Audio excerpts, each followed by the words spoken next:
Good afternoon everybody. Good afternoon sir. आवाज आ रही मेरी सबको? बॉम्बे डिवीजन, आ रही ओके। है सर। एनडब्ल्यूआर में जोधपुर डिवीजन, आ रही है सर, आ रही है जोधपुर में सर। ओके। तो अपना जो टॉपिक स्टार्ट किया था परसों, बेसिक कॉन्सेप्ट ऑफ सिग्नलिंग, उसको आगे बढ़ाते हैं। कल अपन ने सिग्नल के बारे में पढ़ा था, सिग्नल कितने तरह के होते हैं और वो अपन को क्या सूचना देते हैं। और उसके बाद अपन ने उनकी लोकेशन के बारे में बात की थी, जिसमें सिंगल लाइन सेक्शन के बारे में अपन ने चर्चा की। और उसमें अपन ने देखा कौन सा सिग्नल कहाँ पे लगता है और उसका क्या नाम होता है उस समय, है ना। किस सिग्नल को वो कहाँ पे खड़ा करते हैं, क्यों करते हैं और उसका काम क्या, मतलब लोकेशन क्या आती है, किस दूरी पे इसको लगाया जाएगा। तो मैंने कल आपको बताया था इंजीनियरिंग स्केल प्लान को रेफरेंस मानते हुए और फिर अपन ये डिसाइड करते हैं किस तरह की इंटरलॉकिंग व्यवस्था होगी उसके आधार पे और किस तरह का वहां पे सिग्नल लगेगा। तो उसमें अपन ने कल देखा था कौन सा सिग्नल कहाँ पे लगाते हैं ना।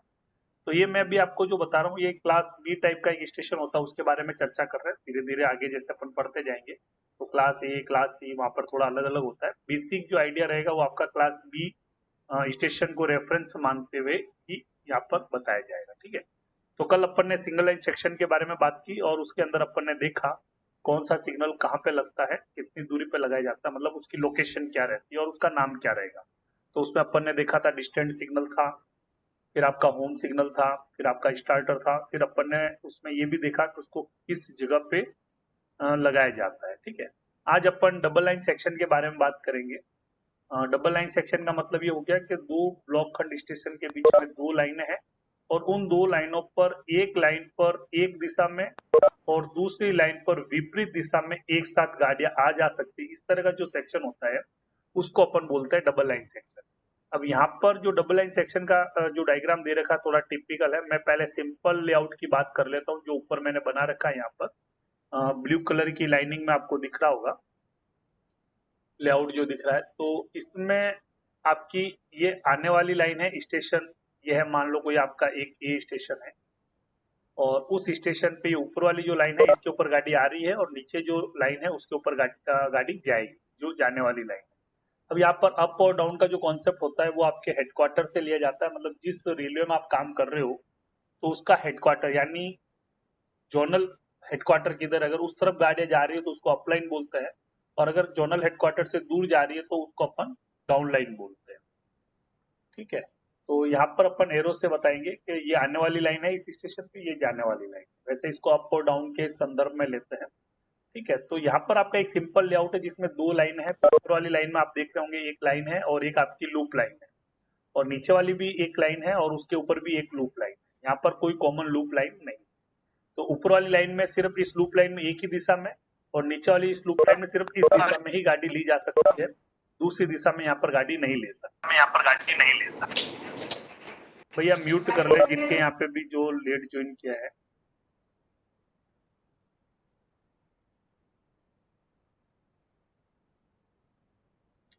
तो पहले ऊपर वाली जो आने वाली लाइन है उस पे जब गाड़ी आ रही है तो उसको जो सबसे पहला सिग्नल मिलता है, तो परमिटिव सिग्नल अगर लगा रखा है तो आपका डिस्टेंट सिग्नल होगा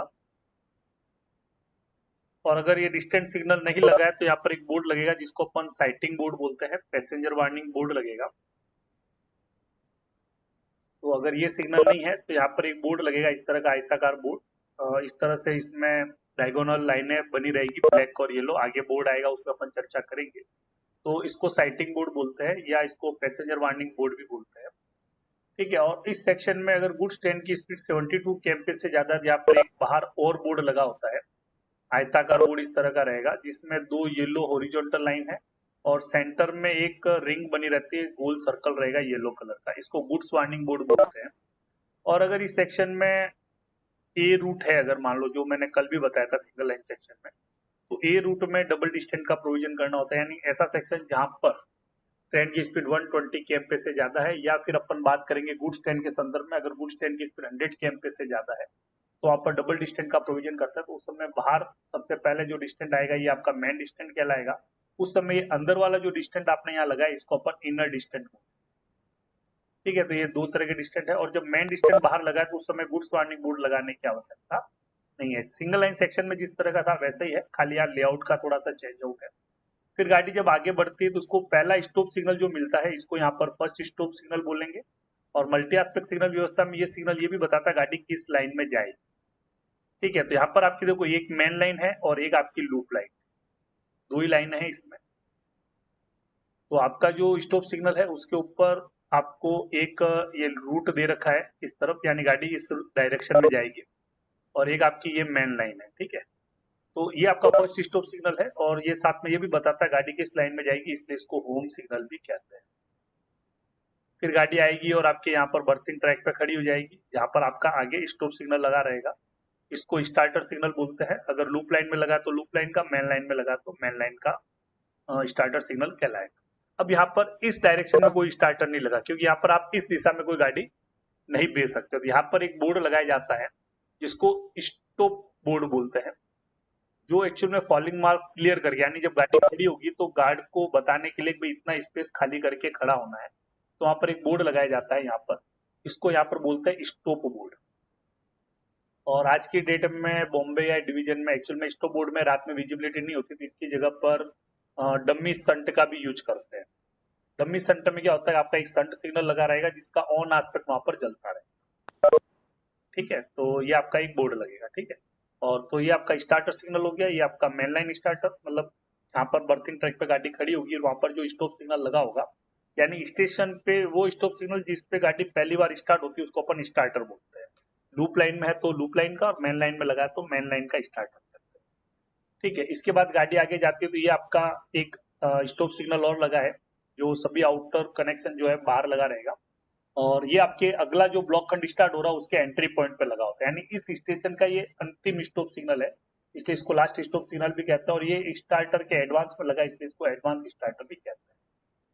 ठीक है, तो ये सिग्नलों का नामकरण हो गया। दूसरी तरफ लाइन में भी यही रहेगा, यहाँ पर आपका डिस्टेंट है, ये होम है, ये आपके स्टार्टर है, और ये आपका एडवांस स्टार्टर है। तो ये तो नामकरण हो गया। जो बेसिकली कल मैंने आपको बताया था दो तरह के सिग्नल होते हैं, स्टॉप सिग्नल और परमिजिव सिग्नल। तो यहाँ पर आप देखेंगे ये डिस्टेंट सिग्नल और ये होम सिग्नल है, इनको अपन रिसेप्शन सिग्नल भी बोलेंगे। और स्टार्टर, मेनलाइन स्टार्टर और एडवांस स्टार्टर, इनको अपन डिस्पैच सिग्नल बोलते हैं, क्योंकि ये गाड़ी को बेचने के लिए काम में लिए जाते हैं। ठीक है, अब तो ये तो हो गया नामकरण। यहाँ पर स्टार्टर, होम, एडवांस स्टार्टर, ये सारे स्टॉप सिग्नल है, लेकिन इनकी स्थिति के आधार पे इनको अलग अलग नाम से जाना जाता है। तो इसमें एक को होम सिग्नल बोला, स्टार्टर बोला, लूप लाइन या मेन लाइन या एडवांस स्टार्टर अपन ने कहा। अब आता है, अब इन सिग्नल को अपन खड़ा कहाँ पे करेंगे, किस जगह पे लगाएंगे। तो मैंने कल ही बताया था आपको, सबसे पहले अपने पास इंजीनियरिंग स्केल प्लान आता है। तो यहाँ पर देखो ये आपकी पॉइंट है क्रॉस ओवर, तो ये इसका आउटर मोस्ट पॉइंट है। तो रेफरेंस पॉइंट जो जनरेट होगा वो आउटर मोस्ट पॉइंट से ही जनरेट होगा। आउटर मोस्ट पॉइंट से फर्स्ट स्टॉप सिग्नल की जो दूरी आएगी ब्लॉक ओवरलैप के बराबर आएगी। किसके बराबर आएगी? ब्लॉक ओवरलैप के बराबर। और मल्टी एस्पेक्ट सिग्नल व्यवस्था में जो ब्लॉक ओवरलैप होता है ये आपका 180 मीटर होता है, जो मैंने आपको ओवरलैप पढ़ाते समय बताया था। मल्टी एस्पेक्ट सिग्नल व्यवस्था में जो ब्लॉक ओवरलैप रहेगा वो आपका 180 मीटर होता है, यानी इस आउटर मोस्ट पॉइंट से होम सिग्नल की जो दूरी आएगी वो आपकी 180 मीटर पे आएगी। ये आपकी मिनिमम डिस्टेंस है, इस दूरी को कम नहीं कर सकते। ठीक है, उसके बाद आपका होम सिग्नल से जो डिस्टेंट सिग्नल की जो मार्किंग आएगा या दूरी आएगी ये आपके एनबीडी के बराबर होगा। एनबीडी यानी जिसको बोलते हैं नॉर्मल ब्रेकिंग डिस्टेंस, और ये आपका जो होता है वो 1 किलोमीटर होता है। आरडीएसओ ने अपन को ये कैलकुलेट करके दिया है नॉर्मल ब्रेकिंग डिस्टेंस, तो ये आपका 1 किलोमीटर रहेगा, यानी डिस्टेंट सिग्नल को 1 किलोमीटर पे लगाया जाएगा। और अगर यहाँ पर डिस्टेंट सिग्नल नहीं लगा तो पैसेंजर वार्निंग बोर्ड लगा रहेगा, तो पैसेंजर वार्निंग बोर्ड की भी जो मार्किंग रहेगी वो फर्स्ट स्टॉप सिग्नल से 1 किलोमीटर पहले रहेगी। ठीक है, और अगर इस सेक्शन में गुड्स ट्रेन 72 kmph से ज्यादा की पास हो रही है तो उस समय यहाँ पर एक और बोर्ड लगता है जिसको बोलते हैं गुड्स वार्निंग बोर्ड। ये भी आपका साइटिंग बोर्ड है। तो इस बोर्ड की जो लोकेशन आएगी ये आपके फर्स्ट स्टॉप सिग्नल से 1400 मीटर पहले आएगी। 1400 मीटर पहले ये आपका बोर्ड लगाया जाएगा। कहाँ से? फर्स्ट स्टॉप सिग्नल यानी होम सिग्नल से। फिर अगर आपका ये ए रूट है तो डबल डिस्टेंस का प्रोविजन करेंगे, तो उस समय गुड्स वार्निंग बोर्ड लगाने की जरूरत नहीं है। तो डबल डिस्टेंस का जब करेंगे तो मेन डिस्टेंस जो रहेगा ये आपके फर्स्ट स्टॉप सिग्नल से 2 किलोमीटर पहले लगेगा। उस समय अंदर वाला जो डिस्टेंस था इसको अपन इनर डिस्टेंस सिग्नल कहते हैं। ठीक है, तो इनर डिस्टेंस सिग्नल वही फर्स्ट स्टॉप सिग्नल से 1 किलोमीटर पहले लगेगा और मेन डिस्टेंस जो है वो होम सिग्नल से 2 किलोमीटर पहले लगेगा। तो ये तो आपकी हो गई मार्किंग इसकी होम सिग्नल की डिस्टेंस, और अगर डबल डिस्टेंस है तो मेन डिस्टेंस और इनर डिस्टेंस कहाँ पे लगाया जाए। और अगर ये नहीं लगे तो गुड्स वार्निंग बोर्ड और अगर आपका पैसेंजर वार्निंग बोर्ड है तो किस जगह पे इसको लगाया जाएगा वो अपन ने यहाँ पे बात की। अब आपका आता है स्टार्टर सिग्नल के लिए। तो स्टार्टर सिग्नल के लिए सिंगल लाइन सेक्शन में जैसे कल मैंने बताया था जहां से वो स्टार्टर सिग्नल कंट्रोल होता है तो उसके आगे जो भी आईबीजे ग्लूट जॉइंट या डिटेक्शन पॉइंट जो लगा है जहां से वो सिग्नल ऑन होगा वहां से इसकी जो दूरी रहेगी, जैसे यहाँ पर ये स्टार्टर सिग्नल आपको दिख रहा है, इसी में ऊपर वाली लाइन पे बात कर रहा हूँ, इस तरफ ये आपका जो स्टार्टर है, तो ये स्टार्टर सिग्नल जो रहेगा जो ग्लूट जॉइंट आईबीजे जा रहा है इससे ये जो दूरी आएगी ये 3 मीटर से ज्यादा नहीं होनी चाहिए। एक्चुअल में 0 से 3 मीटर लिखा हुआ है, 0 से 3 मीटर यानी अधिकतम जो डिस्टेंस रहेगा ये 3 मीटर रहेगा। तो ग्लूट जॉइंट से 3 मीटर की दूरी पे इसको अधिकतम लगा सकता है, यानी 0 से 3 मीटर के बीच में लगा होना चाहिए, चाहे लूप लाइन का हो चाहे मैन लाइन का हो। ठीक है, तो ये हो गया आपका स्टार्टर सिग्नल। अब आता है एडवांस स्टार्टर। तो एडवांस स्टार्टर की जो मार्किंग आएगी, इस तरह का जो लेआउट है अभी आपको सामने जो दिख रहा है, तो उसका जो मेन लाइन का जो स्टार्टर है वहां से ये एडवांस स्टार्टर की जो दूरी आएगी वो सिग्नल ओवरलैप के बराबर आएगी। आप ये नीचे वाली लाइन पे भी देख सकते हैं, यहाँ पर आपका एडवांस स्टार्टर है और ये मेन लाइन का स्टार्टर, इनके बीच का जो डिस्टेंस आएगा ये आपका सिग्नल ओवरलैप के बराबर। और मल्टी एस्पेक्ट सिग्नल व्यवस्था में जो सिग्नल ओवरलैप होता है वो आपका 120 मीटर होता है। क्लियर? तो इसी तरह का आपका दूसरी तरफ के लेआउट में चलेगा। होम सिग्नल, जैसे ये यहाँ पर होम सिग्नल है, ये आउटर मोस्ट पॉइंट से ब्लॉक ओवरलैप की दूरी पे लगेगा 120 मीटर, और ये आपका पीछे डी जो लिखा मैंने डिस्टेंस सिग्नल है, ये फर्स्ट स्टॉप सिग्नल यानी होम सिग्नल से 1 किलोमीटर पहले लगेगा। और अगर डबल डिस्टेंस की व्यवस्था है तो यहाँ पर मेन डिस्टेंस 2 किलोमीटर और अंदर वाला ये उस समय इनर डिस्टेंस कहलाएगा। और अगर मान लो डबल डिस्टेंस टेरिटरी नहीं है तो यहाँ पर गुड्स ट्रेन की स्पीड 72 kmph से ज्यादा है तो यहाँ पे भी गुड्स वार्निंग बोर्ड लगेगा जो फर्स्ट स्टॉप सिग्नल यानी होम सिग्नल से 1400 मीटर पहले लगाया जाएगा। तो ये आपका एक सिंपल लेआउट है डबल लाइन का। अगर अपन बात करते हैं तो उसमें कौन सा सिग्नल कहाँ पर आता है और उसका नाम क्या होता है और कितनी दूरी पे इसको लगाया जाएगा। ठीक है, तो इसके बारे में चर्चा की। अब यहाँ पर ये आता है कि मान लो संटिंग अगर यहाँ पर ज्यादा है तो संट सिग्नल उसके लिए प्रोवाइड करेंगे। तो संट सिग्नल जब यहाँ प्रोवाइड करेंगे तो एक्चुअल में जब होम सिग्नल की तरफ करेंगे यहाँ पर क्या होता है, एक्चुअल में ये ब्लॉक खंड चालू हो जाता है, यहाँ पर संट सिग्नल नहीं लगाएंगे, यहाँ पे ब्लॉक बैक किया जाएगा। ठीक है, लेकिन ये advance starter class B category का स्टेशन है तो यहाँ पर ये आपका स्पेस है, पीछे लाइन क्लियर देने के बाद आप यहाँ पर क्या कर सकते हो, संटिंग कर सकते हो।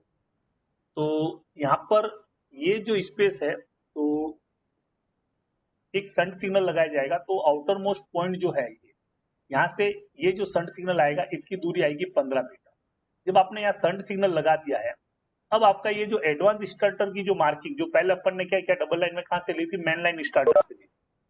अब ये मेन लाइन स्टार्टर से नहीं लेंगे, अब इसकी जो मार्किंग आएगी वो संट सिग्नल से आएगी। तो संट सिग्नल से ये जो न्यूनतम दूरी आएगी वो आपका सिग्नल ओवरलैप 120 मीटर के बराबर होगा और अधिकतम कितना होगा, जितना SWR में, जैसे मैंने कल आपको बताया था सिंगल लाइन सेक्शन में अगर संट सिग्नल आप लगाते हो तो संट सिग्नल और एडवांस स्टार्टर के बीच का जो डिस्टेंस है ये ऑपरेटिंग के द्वारा जो डिमांड किया गया है वहां पर कितने वेगन का संटिंग करना है उतना स्पेस आपको छोड़ना पड़ेगा। तो यहाँ पर एक कंडीशन ऐड हो जाती है कि अगर ये स्पेस 120 मीटर से ज्यादा है तो स्पेस मॉनिटर होना आवश्यक, यानी मॉनिटर करने के लिए आवश्यक जो इक्विपमेंट है अपने पास, यानी ट्रैक सर्किट या FTC या एक्सेलेरोमीटर वो वहां पे लगा होना चाहिए।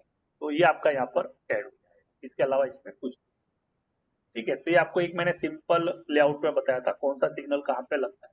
अब थोड़ा सा डबल लाइन में एक टिपिकल लेआउट भी मान लेते हैं, यानी इसमें एक कॉमन लूप बना लेते हैं। कॉमन लूप का मतलब होता है एक लूप लाइन ऐसी है जिसके अंदर अप और डाउन दोनों लाइन है। तो यहाँ पर आपको पिक्चर में दिख रहा होगा ये आपकी एक लाइन है एरो ऊपर वाली और नीचे डाउन लाइन है। अगर मैं ऊपर वाली को अप बोलता हूँ, नीचे वाली को डाउन बोलता हूँ, तो अप लाइन में मैं गाड़ी लूंगा तो अप लाइन में जो ये लूप दे रखा है ये आपका कॉमन लूप कहलाएगा, क्योंकि यहाँ पर मैं इस डायरेक्शन से गाड़ी ले भी सकता हूँ, दूसरा इस डायरेक्शन से भी गाड़ी ले सकता हूँ। जब इस डायरेक्शन से गाड़ी लूंगा तो इसको मेरे को भेजना होगा तो यहाँ पे मेरे को क्रॉस ओवर की जरूरत पड़ेगी जो इस लाइन पे गाड़ी को भेजेगा। तो ये यहाँ पर आपके क्रॉस ओवर लग जाएगा। ठीक है, जो ऊपर लेआउट मैंने डबल लाइन बनाया था उसके अंदर ये व्यवस्था नहीं थी। यहाँ पर कॉमन लूप का कॉन्सेप्ट नहीं है, दोनों तरफ जो लूप है वो अप और डाउन लाइन के ही लूप है। अप का है तो अप में आएगी गाड़ी, डाउन का है तो डाउन में। लेकिन इस लेआउट में आपका ये कॉमन लूप जो बना है ये आपका अप और डाउन दोनों के लिए कॉमन, जबकि नीचे वाली लाइन के ऊपर क्या है, जैसे डाउन लाइन मैंने बोला कि इसमें डाउन लाइन का ही लूप है, इसमें आपका लूप नहीं है। ठीक है, तो इस तरह के लेआउट में आप देखेंगे तो जब आपका इस तरह का लेआउट है तो उस समय सिग्नल का जो लगाएंगे, देखो आने वाली लाइन की अगर मैं बात करूं अप लाइन में, तो पहला सिग्नल आपको डिस्टेंट मिलेगा, परमिजिव सिग्नल लगा रखा है, तो अगर ये नहीं होगा तो यहाँ पर एक साइटिंग बोर्ड लगा रहेगा जिसको अपन पैसेंजर वार्निंग बोर्ड बोलते हैं। उसके बाद गाड़ी आगे जाती है तो यहाँ पर एक सिग्नल आता है जिसको फर्स्ट स्टॉप सिग्नल बोलते हैं, ये आपका होम सिग्नल होता है। और यहाँ पर आपको एक बोर्ड और दिख रहा है जिसको बोलते हैं BSL। आगे आएगा, बोर्ड के बारे में पूरी चर्चा करेंगे। अभी खाली यहाँ पर यह है कि एक बोर्ड लगता है BSLB, इसको ब्लॉक सेक्शन लिमिट बोर्ड बोलते हैं। ठीक है, तो ये बोर्ड रहेगा। और यहाँ पर जब गाड़ी आगे बढ़ेगी तो ये लूप लाइन में भी जा सकती है, मेन लाइन में। तो यहाँ पर ये स्टार्टर सिग्नल हो गए आपके, और ये आपका एडवांस स्टार्टर। सेम दूसरी लाइन में यहाँ पर गाड़ी आएगी तो यहाँ पे भी आपका डिस्टेंट है। अगर डबल डिस्टेंट टेरिटरी तो मेन डिस्टेंट इनर डिस्टेंट हो जाएगा। अगर यहाँ पर डिस्टेंट नहीं लगा तो यहाँ पर एक साइटिंग बोर्ड लग जाएगा।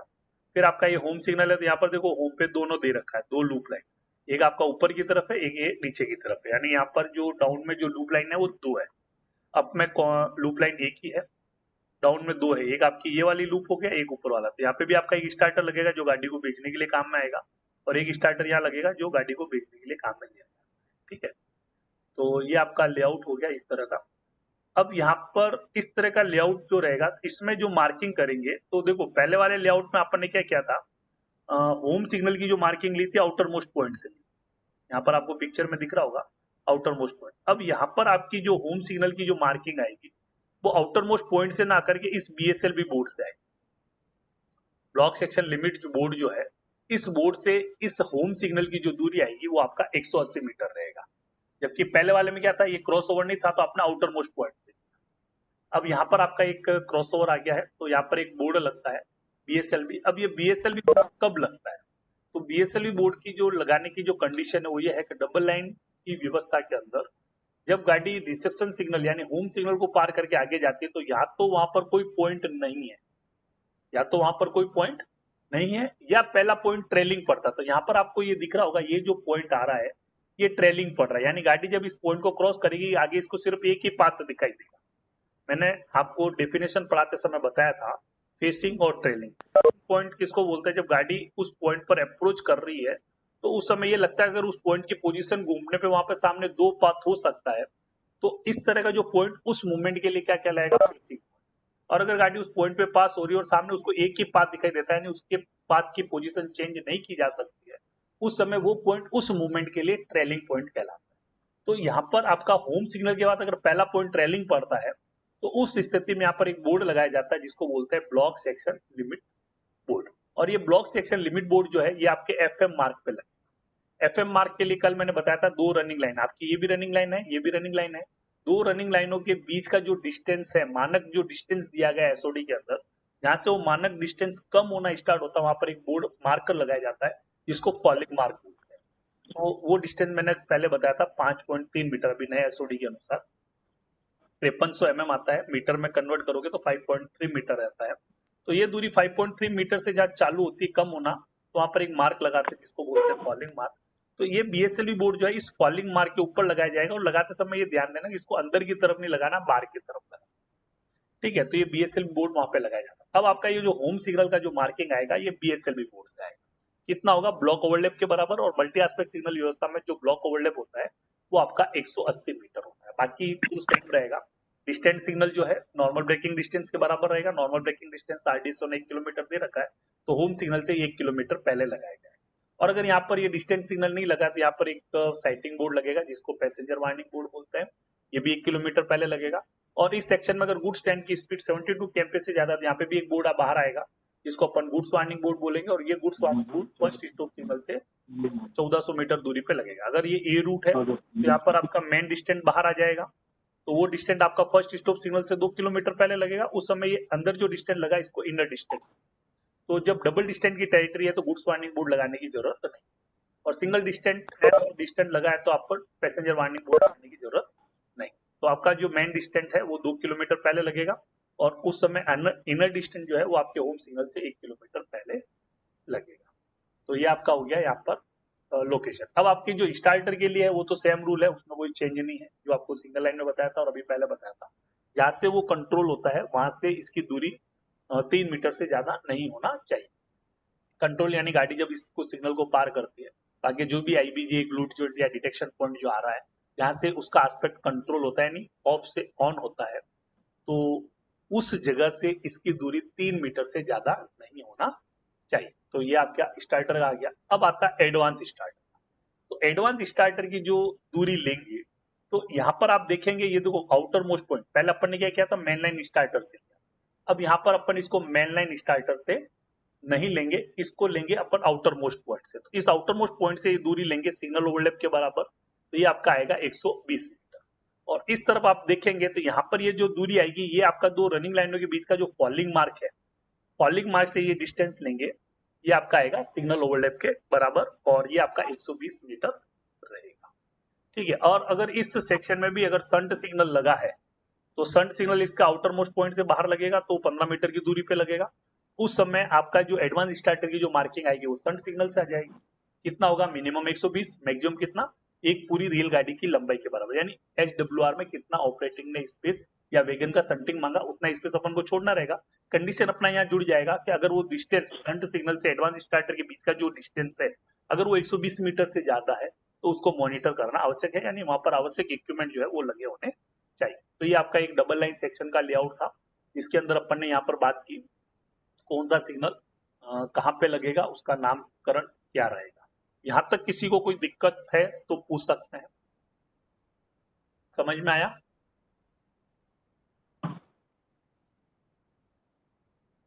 No response. Hello sir. हाँ सर ये डबल लाइन वाला एक बार फिर से बताओ। डबल लाइन में ये सिंपल लेआउट या जो कॉमन लूप के साथ बताया था वो? Sir single loop. Common loop वाला। जी सर। क्या समझ में नहीं आया, पूछना चाहेंगे थोड़ा सा? मैंने यहाँ पर आपको ये बताया था, ये जो डबल लाइन का जो लेआउट है, इसके अंदर एक कॉमन लूप दिया गया है। कॉमन लूप का मतलब है इस लाइन के ऊपर आपकी इस दिशा से भी गाड़ी आ सकती है और इस डायरेक्शन से भी गाड़ी आ सकती है। तो उसके लिए यहाँ पर एक क्रॉस ओवर दिया, जब यहाँ पर गाड़ी आई है तो इसको भेजना रहेगा, तो इसको इस पॉइंट से इस लाइन पे भेजेंगे, क्योंकि ब्लॉक सेक्शन में जो लाइन है उस पे एक लाइन पर एक दिशा में, दूसरी लाइन पे विपरीत दिशा। तो यहाँ पर आपकी ये आने वाली लाइन है जिसको अपन ने अप बोला था, और ये जाने वाली लाइन है जिसको अपन ने डाउन बोला था।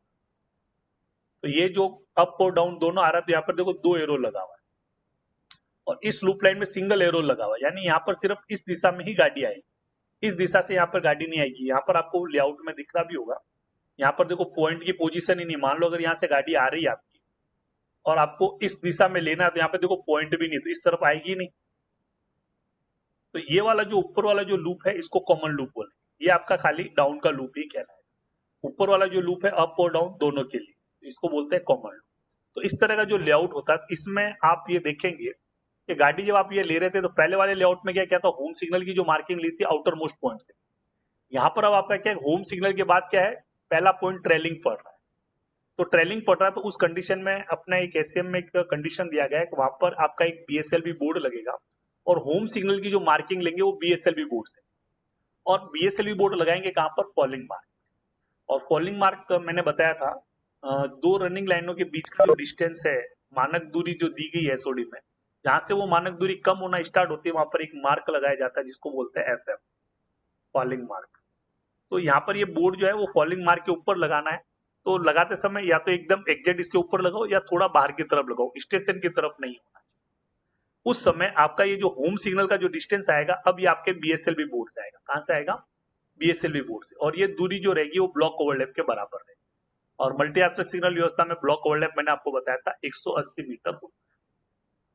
उसके बाद आपका distant signal normal braking distance के बराबर रहेगा, तो होम सिग्नल से ये 1 किलोमीटर पहले लगाया जाएगा।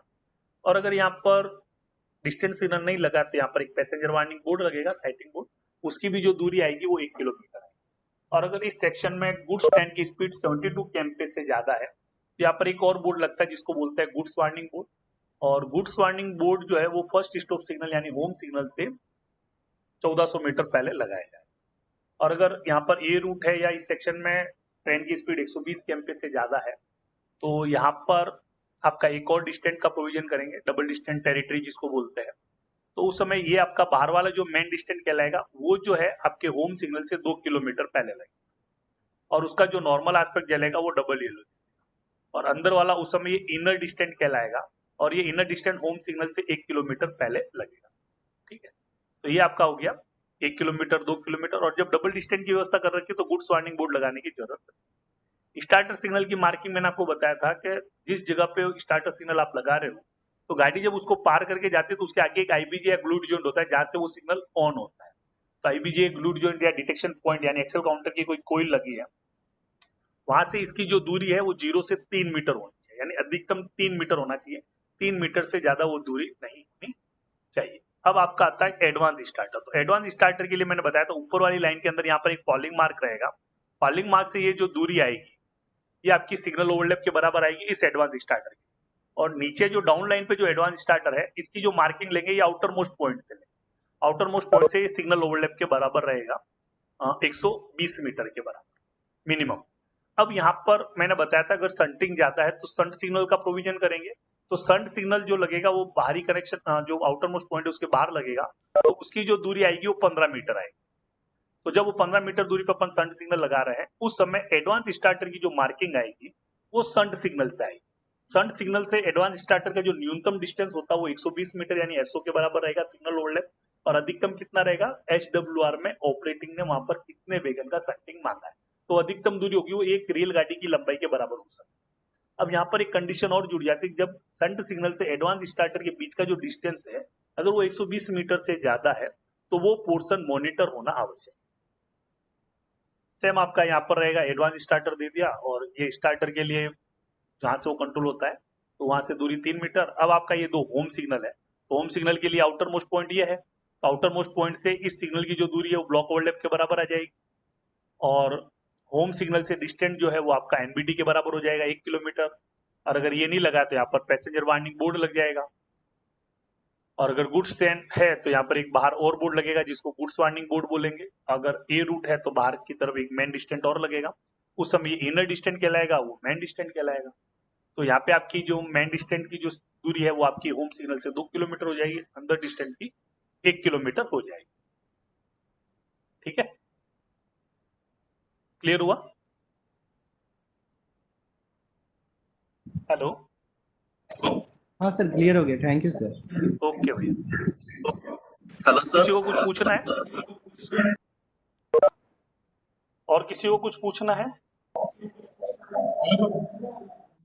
तो आज अपन ने क्या किया है कि सिंगल लाइन और डबल लाइन लेआउट में जो अपन ने रनिंग सिग्नल पढ़ा था, रनिंग सिग्नलों में जो सिग्नल पढ़े थे मोटे तौर में मल्टी एस्पेक्ट में जिसको अपन ने परमिजिव में डिस्टेंस सिग्नल बोला था और स्टॉप सिग्नल बोला था, तो इसका लेआउट के अंदर अपन ने चर्चा की कल सिंगल लाइन के बारे में और आज डबल लाइन के बारे में। कौन सा स्टॉप सिग्नल कहाँ लगेगा, कितनी दूरी पे लगेगा और उसका नाम क्या होगा। ठीक है, तो ये पूरा आपका रनिंग सिग्नल का यहाँ पर टॉपिक खत्म होता है। फिर आपके रनिंग सिग्नल में एक चीज और आती है, उसकी विजिबिलिटी।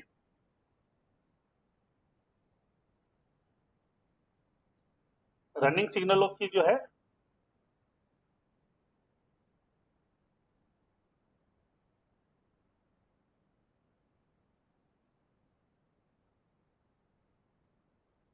तो विजिबिलिटी डिस्टेंस जो बोलते हैं या दृश्यता दूरी जो बोलते हैं वो न्यूनतम दूरी होती है जब गाड़ी उस सिग्नल को जब अप्रोच कर रही है तो उसके लिए मिनिमम डिस्टेंस दिया गया है एससीएम में कि वो सिग्नल इतनी दूरी से दिखाई देना चाहिए और कंटिन्यूस तब तक दिखना चाहिए जब तक गाड़ी उस सिग्नल को वापस क्रॉस नहीं कर ले। तो वो जो डिस्टेंस होती है उसको अपन बोलते हैं विजिबिलिटी डिस्टेंस।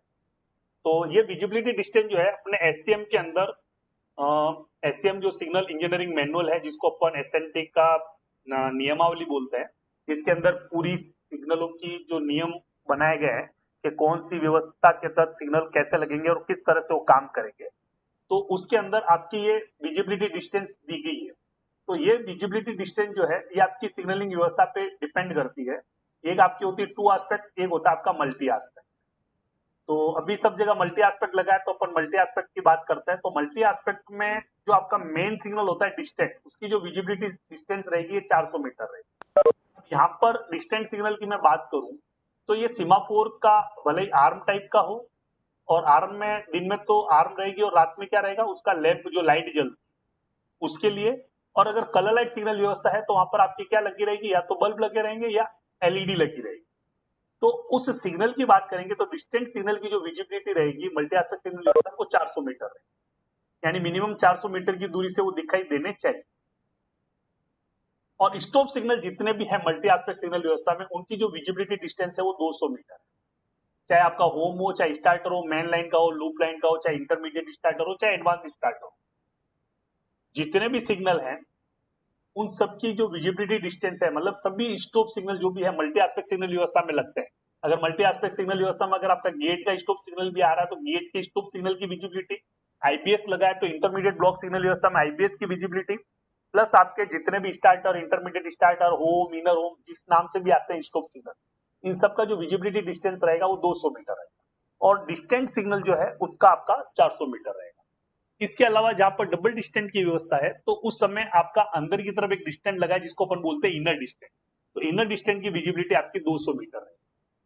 तो ज्यादा याद रखने का है नहीं, सिंपल सा है, डिस्टेंट का याद रखो 400 मीटर। इसके अलावा मल्टी एस्पेक्ट में जितने भी सिग्नल लगे हैं, रनिंग सिग्नल, मेन सिग्नल की मैं बात कर रहा हूँ, सहायक सिग्नल या सबसाइडी सिग्नल की बात नहीं कर रहा हूँ, तो रनिंग सिग्नल जितने भी लगे उन सब की विजिबिलिटी जो रहेगी वो 200 मीटर रहेगी, एक्सेप्ट डिस्टेंट सिग्नल को छोड़कर।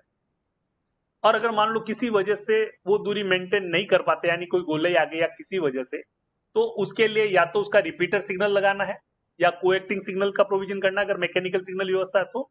और अगर वो दोनों संभव नहीं है तो उस समय वहां पर आपको स्पीड रेस्ट्रिक्शन इंपोज करना वहां पर।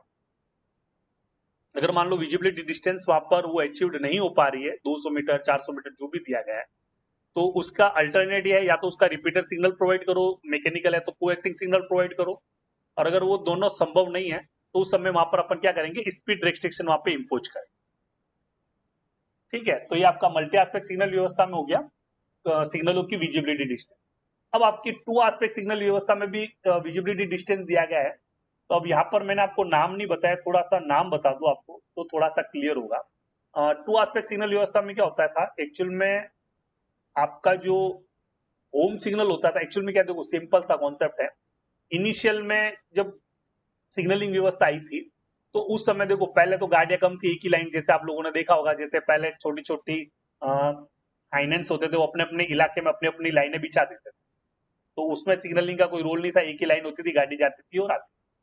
लेकिन जब एक स्टेट से दूसरे स्टेट कनेक्ट होने लगे और नंबर ऑफ ट्रेनों की संख्या बढ़ी तो उस समय सेफ्टी का रोल आया कि भाई अपन कैसे इंश्योर करेंगे। भाई सड़क पे आप चल रहे हो तो सड़क पे तो क्या होता है, स्पेस ज्यादा होता है तो आप क्या कर सकते हो, आराम से आगे पीछे ओवरटेक करके चल सकते हो। लेकिन ट्रेन के मामले में क्या, गाड़ी आपकी जो चलती है वो ट्रैक पे चलती है। तो गाड़ी ट्रैक पे चल रही है, अगर आपको एक से ज्यादा गाड़ियां चलानी है और इकोनॉमी भी मेंटेन करना है, या तो आपके पास क्या ऑप्शन है, सभी के लिए अलग अलग लाइनें बिछा दो, तो संभव नहीं है। तो उस समय अपन सेफ्टी कैसे इंश्योर करेंगे, तो उसके लिए अलग अलग मेथड काम में लिए गए, आगे अपन चर्चा करेंगे, time interval method, space interval method, जो भी होता है। तो अभी अपने यहाँ पर जो काम में लिया गया है वो स्पेस इंटरवल मेथड है और उसको अपन ब्लॉक वर्किंग के नाम से भी जानते हैं। यानी अपन यहाँ क्या करते हैं, दो रनिंग ट्रेनों के बीच में एक स्पेस खाली रखते हैं, एक ब्लॉक खाली रखते हैं, और वो ब्लॉक जब तक खाली नहीं हो तब तक दूसरी गाड़ी उसमें प्रवेश नहीं करती। ठीक है, तो इनिशियल में क्या किया गया था, जब गाड़ियों की संख्या बढ़ी तो सबसे पहले बाहर रिसेप्शन पॉइंट पे एक सिग्नल लगाया गया था जो ये गाड़ी को बताता था गाड़ी किस लाइन में जाएगी, और ये आपका फर्स्ट इसको बताते थे। इनिशियल में जब गाड़ियां कम थी तो इसको फर्स्ट स्टॉप सिग्नल भी बोलते थे और इसी को अपन होम सिग्नल भी बोलते, तो ये बताता था गाड़ी किस लाइन में आई। और उसके बाद गाड़ी जब भेजनी होती थी तो सबसे बाहर एक सिग्नल लगता था जिसको स्टार्टर बोलते थे। ये इस तरह से बाहरी पॉइंट पे एक सिग्नल लगा रहेगा, इसको अपन स्टार्टर बोलते थे। ठीक है, तो इस तरह की सिग्नलिंग व्यवस्था थी इनिशियल कंडीशन। तो यहाँ पर आपका ये स्टार्टर हो गया, ये आपका होम सिग्नल हो गया। जब आपका ब्लॉक वर्किंग का कॉन्सेप्ट आया तब आपको लगा कि भाई अपन अब यहाँ पर एक लाइन क्लियर देना है, क्लास बी कैटेगरी का स्टेशन बनाना है। तब उस समय सबसे बाहर एक और स्टॉप सिग्नल खड़ा किया, इसको बोला गया था आउटर, जिसको आजकल बोलचाल की भाषा में बोलते हैं। अपन गाड़ी कहीं पे खड़ी होती है तो आप लोगों ने ट्रेन में देखा होगा या सुना होगा कि गाड़ी आउटर पे खड़ी, ये आउटर यहाँ से पैदा हुआ। तो ये आपका उस समय फर्स्ट स्टॉप सिग्नल बना, ये आपका सेकंड स्टॉप सिग्नल हो गया। ये सबसे बाहर ही लगा था इसलिए इसको आउटर बोला गया, और ये अंदर वाला जो स्टॉप सिग्नल था ये बताता गाड़ी किस लाइन में जाएगी, इसको होम सिग्नल बोला गया। अब यहाँ पर क्या समस्या आई कि मान लो दोनों लाइनें एक ही दिशा में गाड़ी आके खड़ी हुई, तो ये स्टार्टर तो कॉमन है गाड़ी को ब्लॉक सेक्शन में भेजने के लिए, तो जब ये स्टार्टर देते तो ये भी चल देगा, ये भी चल देगा। तो वो नहीं चले तो उसको रोकने के लिए क्या किया, स्टार्टर को फिर लाइन के ऊपर लेके आए, और उस समय ये स्टार्टर जो बाहर वाला लगा था ये इस स्टार्टर के बाहर लगा था, इसलिए इसको एडवांस स्टार्टर या लास्ट स्टॉप सिग्नल होता है। ठीक है, तो ये टू एस्पेक्ट सिग्नल व्यवस्था में ये नाम हो गया। और जब प्री वार्न करने की जरूरत पड़ी भाई, अब गाड़ी जब स्टेशन की तरफ अप्रोच हो रही तो उसको पता कैसे चलेगा भाई स्टेशन आने वाला है, तो उसके लिए क्या करते थे, अलर्ट करने के लिए पहले शुरू में साइटिंग बोर्ड लगाते थे, तो पैसेंजर वार्निंग बोर्ड लगाया गया, और बाद में पैसेंजर वार्निंग बोर्ड में ड्रॉबैक क्या था, रात में उसका एस्पेक्ट दिखाई नहीं देता है, तो उसको रिप्लेस करके अपन लेके आए थे चेतावनी सिग्नल, जो अपन ने बात करी थी वार्नर सिग्नल। तो ये वार्नर सिग्नल सबसे बाहर लगा था, और ये आउटर से इनिशियल में जो था एनबीडी टू एस्पेक्ट सिग्नल व्यवस्था में दिया था वो 1200 मीटर दिया गया था। तो ये वार्नर सिग्नल जो लगाया गया था ये फर्स्ट स्टॉप सिग्नल यानी आउटर से 1200 मीटर पहले लगाया। तो उस समय ये आपके ये मेन लाइन स्टार्टर, ये लूप लाइन स्टार्टर, ये होम सिग्नल, ये आउटर सिग्नल और ये वार्नर सिग्नल और ये एडवांस स्टार्टर हो गए थे। इस तरह का आपका लेआउट रहेगा। तो इनका जो विजिबिलिटी डिस्टेंस जो आएगा तो उसके लिए क्या दिया गया था कि एक्चुअल में मैंने आपको बताया था वार्नर देखो स्टॉप सिग्नल के साथ भी लग सकता है या अकेले पोस्ट पे लग सकता है। अकेले पोस्ट पे लगेगा तो परमिजिव सिग्नल की तरह काम करेगा। तो इस तरह का लेआउट लगा है, तो उस समय इस वार्नर सिग्नल की जो विजिबिलिटी है वो रहेगी 400 मीटर। कितना रहेगा? 400 मीटर। आउटर का कितना रहेगा? 400 मीटर। होम का कितना रहेगा? 400 मीटर। और यहाँ मेन लाइन में जो स्टार्टर लगा है इसका 400 मीटर और एडवांस स्टार्टर का 200 मीटर जो आपको यहाँ पर दिया हुआ मिलेगा। वार्नर सिग्नल 400 मीटर, फिर आपका प्री वार्न यानी जब वार्नर लगा है तो 400 मीटर आउटर का, फिर होम सिग्नल का 400 मीटर, मेन लाइन स्टार्टर का 400 मीटर, और इसके अलावा जितने भी स्टॉप सिग्नल है लूप लाइन के या एडवांस स्टार्टर के वो सब 200 मीटर है। अब यहां पर एक कंडीशन आती है कि अगर आपका वार्नर सिग्नल नहीं लगा है तो आपका क्या लगा रहेगा? खाली आउटर लगा रहेगा, या इसी आउटर के नीचे वार्नर लगा है। इस समय इस आउटर की जो विजिबिलिटी, अब उस समय वार्नर की विजिबिलिटी का इंपॉर्टेंस नहीं है, स्टॉप सिग्नल की विजिबिलिटी का इंपॉर्टेंस है। अब ये आपका जो आउटर का जो विजिबिलिटी डिस्टेंस है वो आपके इस रूल को फॉलो अप करेगा। जब ये प्री वार्निंग यानी उसके पहले उसकी पोजीशन बताने के लिए अलग से सिग्नल नहीं लगा है यानी वार्नर सिग्नल नहीं लगा है, उस समय आउटर की जो विजिबिलिटी है वो गाड़ी की स्पीड पे डिपेंड करेगी। अगर सेक्शन में गाड़ी की स्पीड 1200 मीटर 100 kmph से ज्यादा है तो उसकी जो विजिबिलिटी आएगा वो 1200 मीटर आएगा। अगर आपकी गाड़ी की स्पीड 100 kmph से कम है तो उसकी विजिबिलिटी डिस्टेंस रहेगी वो 800 मीटर रहेगी। तो खाली ये ट्विस्ट आपका इसी के ऊपर रहेगा, आउटर के ऊपर। और ये आउटर का रूल उस पर भी फॉलो अप करेगा। अगर आपका टू एस्पेक्ट सिग्नल व्यवस्था लगी है और उस टेरिटरी में अगर इंटरलॉक गेट बनाया जाता है तो गेट का जो स्टॉप सिग्नल है वो इसी आउटर के रूल को फॉलो अप करेगा।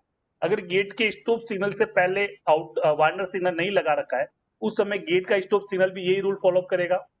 अगर सेक्शन में गाड़ी की स्पीड 100 kmph से ज्यादा है तो 1200 मीटर से दिखना चाहिए, और 100 kmph से कम है तो 800 मीटर से वो दिखाई देना चाहिए। अगर उस गेट स्टॉप सिग्नल से पहले अगर वार्नर लगा रखा है तो वार्नर की विजिबिलिटी 400 मीटर ही है, उस समय गेट के स्टॉप सिग्नल की विजिबिलिटी भी 400 मीटर रहेगी। क्लियर? तो ये आपका एससीएम के अंदर विजिबिलिटी डिस्टेंस दिया गया है। तो ऑब्जेक्टिव टाइप के क्वेश्चन के लिए है ये कि आपका वार्नर सिग्नल का विजिबिलिटी कितना है, तो सिंपल है वो तो 400 मीटर ही रहेगा। और अगर वार्नर सिग्नल नहीं लगा है तो आउटर का आपको खाली देना है। अगर वो प्री वार्न टाइप का नहीं यानी उसके पहले वार्नर नहीं लगा है तो उस समय उसकी जो विजिबिलिटी है वो डिपेंड करेगी उस सेक्शन में चलने वाली गाड़ी की स्पीड पर। अगर गाड़ी की स्पीड 100 kmph से ज्यादा है तो 1200 मीटर से दिखाई देना चाहिए, अगर 100 kmph से कम है तो 800 मीटर से दिखाई देना चाहिए। और वही सेम रूल आपका उस टेरिटरी में यानी टू एस्पेक्ट सिग्नल व्यवस्था में अगर गेट का स्टॉप सिग्नल आ रहा है तो उस पर भी लागू होगा। अब आपका आता है auto signalling. Auto signalling actual में आपका क्या मल्टी एस्पेक्ट सिग्नल व्यवस्था में आता है, तो वहां पे भी आपकी जो विजिबिलिटी रहेगी वो 200 मीटर रहेगी।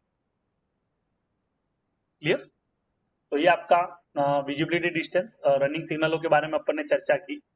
यहां तक किसी को कोई दिक्कत है?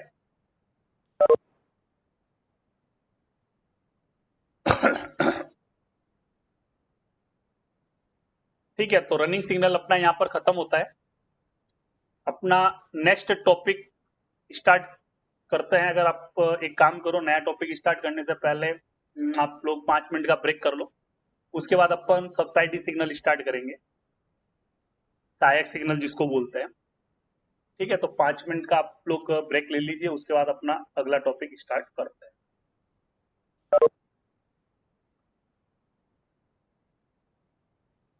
अपना नेक्स्ट टॉपिक स्टार्ट करते हैं सब्सिडी सिग्नल के बारे में, जिसको अपन सहायक सिग्नल भी कहते हैं। तो मैंने आपको पहले भी बताया था सिग्नल के बारे में। जब अपने टेबल में देखा, सिग्नल दो तरह के होते हैं, एक रनिंग सिग्नल, एक आपका सहायक सिग्नल। तो सहायक सिग्नल के बारे में आपको बताया था, ये ऐसे सिग्नल होते हैं जिनका प्रयोग स्टेशन यार्ड में छोटे मूवमेंट के लिए किया जाता है, और इन सिग्नलों पे कभी भी गाड़ियां एक स्टेशन से दूसरे स्टेशन की ओर नहीं भेजी जाती। मतलब इन सिग्नलों पे कभी भी गाड़ियां ब्लॉक खंड की तरफ मूव नहीं करती, और इनका जो प्रयोग है वो स्टेशन यार्ड में छोटे मूवमेंट के लिए करते हैं। और इन सिग्नलों के लिए प्री वार्निंग की जरूरत नहीं होती है, और इन सिग्नलों पे गाड़ियों का जो मूवमेंट होता है वो कम स्पीड के साथ होता है, इसलिए विजिबिलिटी डिस्टेंस इनका नहीं होता है। सहायक सिग्नल के लिए विजिबिलिटी का जो रूल है वो ये है कि ऑन फुट से दिखाई देना चाहिए, यानी गाड़ी जब उसके फुट यानी उसके पास खड़ी है वहां से वो सिग्नल दिखाई देना चाहिए। तो यहाँ पर अपन बात करेंगे तो सबसे पहला जो सिग्नल आता है वो आता है संट सिग्नल, और दूसरा आपका आता है कॉलिंग ऑन सिग्नल। तो पहले संट सिग्नल की बात करेंगे। तो संट सिग्नल का जो कार्य है वो संटिंग करने के लिए किया जाता है। तो संटिंग के कार्य करने के लिए जिस सिग्नल का प्रयोग किया जाता है उसको अपन संट सिग्नल कहते हैं। संटिंग का क्या कार्य है, अगर एक लाइन में कोई गाड़ी रखी है, उसके अंदर डब्बों को जोड़ना या घटाना, या किसी लाइन के ऊपर इंजन को ऐड करना या उसको हटाना, या किसी लाइन पर रखी गाड़ी को एक लाइन से दूसरी लाइन पर शिफ्ट करना, इस तरह का जो कार्य होता है इसको संटिंग का कार्य बोलते हैं। और इस कार्य को करने के लिए जिस सिग्नल का प्रयोग किया जाता है उसको अपन संट सिग्नल कहते हैं। अब यहाँ पर ये जो संट सिग्नल है वो दो तरह के होते हैं। एक, जब वो अकेले पोस्ट पे लगते हैं तो उस समय कम हाइट का पोस्ट होता है, और वो रेल के टॉप लेवल से 2 मीटर की हाइट पे लगाए जाते हैं, यानी कम हाइट पे होते हैं, अलग पोस्ट पे लगे होते हैं। इनको अपन इंडिपेंडेंट संट सिग्नल कहते हैं। दूसरा, संट सिग्नल को अपन स्टॉप सिग्नल के साथ भी लगा सकते हैं। तो स्टॉप सिग्नल के साथ जब लगाते हैं तो उस समय ये डिपेंडेंट संट सिग्नल कहलाता है। जब अकेले पोस्ट पे रहेगा तो इंडिपेंडेंट संट कहलाएगा, जब ये स्टॉप सिग्नल के साथ लगेगा उस समय ये डिपेंडेंट संट सिग्नल कहलाता है। उस स्थिति में कलर लाइट सिग्नल व्यवस्था की जब बात करेंगे तो संट सिग्नल का ऑन स्थिति में कोई लाइट नहीं जलती है। कब? जब वो डिपेंडेंट होता है। अब संट सिग्नल को जब स्टॉप सिग्नल के साथ लगाएंगे तो उसमें एक नियम है, इसको अपन एलएसएस और एफएसएस को छोड़ करके, यानी लास्ट स्टॉप सिग्नल में एडवांस स्टार्टर और फर्स्ट स्टॉप सिग्नल को छोड़ करके किसी भी स्टॉप सिग्नल के साथ लगा सकते हैं। और एक पोस्ट पर एक से ज्यादा संट सिग्नल लगाया जा सकता है। एक पोस्ट पर एक से ज्यादा जब संट सिग्नल लगाते हो उस समय जब आप इसको अप्रोच करते हो तो सबसे ऊपर वाला जो रहेगा वो सबसे लेफ्ट मोस्ट लाइन के ऊपर संटिंग को बताएगा, इसके नीचे वाला उस लेफ्ट मोस्ट से अंदर की लाइन पर अगर कोई संटिंग हो रहा है उसको बताएगा, और उसके नीचे वाला उसके अंदर की लाइन के ऊपर संटिंग को बताता है। एक पोस्ट पर एक से ज्यादा संट सिग्नल भी लगाए जा सकते हैं। ठीक है, अब अपने पास आता है कि संट सिग्नल किस तरह के दिखाई देते हैं। तो संट सिग्नल जो है दिखाई देने के आधार पर 3 भागों में बांटा है। एक आपका आता है डिस्क टाइप का, एक आता है लाइट पोजीशन टाइप का, एक आपका आता है आर्म टाइप का। तो यहाँ पर सबसे पहले अपन डिस्क टाइप की बात करेंगे। डिस्क टाइप में क्या होता है कि आपकी डिस्क रहेगी, गोल डिस्क है, और इसका बैकग्राउंड का कलर सफेद है, और बीच में एक पट्टी है जिसका कलर लाल है। इस तरह का जो सिग्नल दिखाई देगा इसको अपन बोलते हैं डिस्क टाइप संट सिग्नल। एक होता है आपका आर्म टाइप का संट। आर्म टाइप में क्या रहेगा, आपकी एक आयताकार आर्म रहेगी, और ये आर्म वैसे ही दिखाई देगी जैसे आपको स्टॉप सिग्नल की आर्म दिखाई देती है, लेकिन फर्क उसमें यह है कि स्टॉप सिग्नल की आर्म की लंबाई ज्यादा होती है, और सहायक सिग्नल जितने भी होंगे उनकी जो आर्म की जो लंबाई होगी वो कम होगी। इसलिए इसको मिनी आर्म भी बोलते हैं, miniature semaphore arm type shunt signal. ठीक है, तो ये आयताकार आर्म है, वैसे ही दिखेगा, तो इसको बोलते हैं आर्म टाइप संट सिग्नल। तीसरा आपका आता है लाइट पोजीशन टाइप, यानी जिसमें लाइट की पोजीशन से पता चलता है कि वो ऑन है या ऑफ। तो इस तरह का जो सिग्नल रहेगा इसको बोलते हैं लाइट पोजीशन टाइप संट। अपने पास 3 तरह के संट सिग्नल हैं। तो सबसे पहले अपन डिस्क टाइप की बात करेंगे। तो डिस्क टाइप में मैंने आपको बताया था, आपकी एक गोल डिस्क रहेगी, बैकग्राउंड का कलर सफेद है, और बीच में एक पट्टी लगी है, उसका कलर लाल है।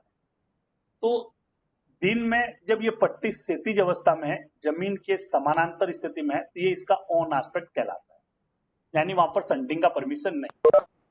जब ये पट्टी घूमती है और उस समय ये अपनी क्षैतिज अवस्था से 45 डिग्री का कोण बनाती है, अब यहाँ पर ये पट्टी दो पोजीशन में घूमेगी, एक तो आपका एंटी क्लॉकवाइज, एक आपका क्लॉकवाइज।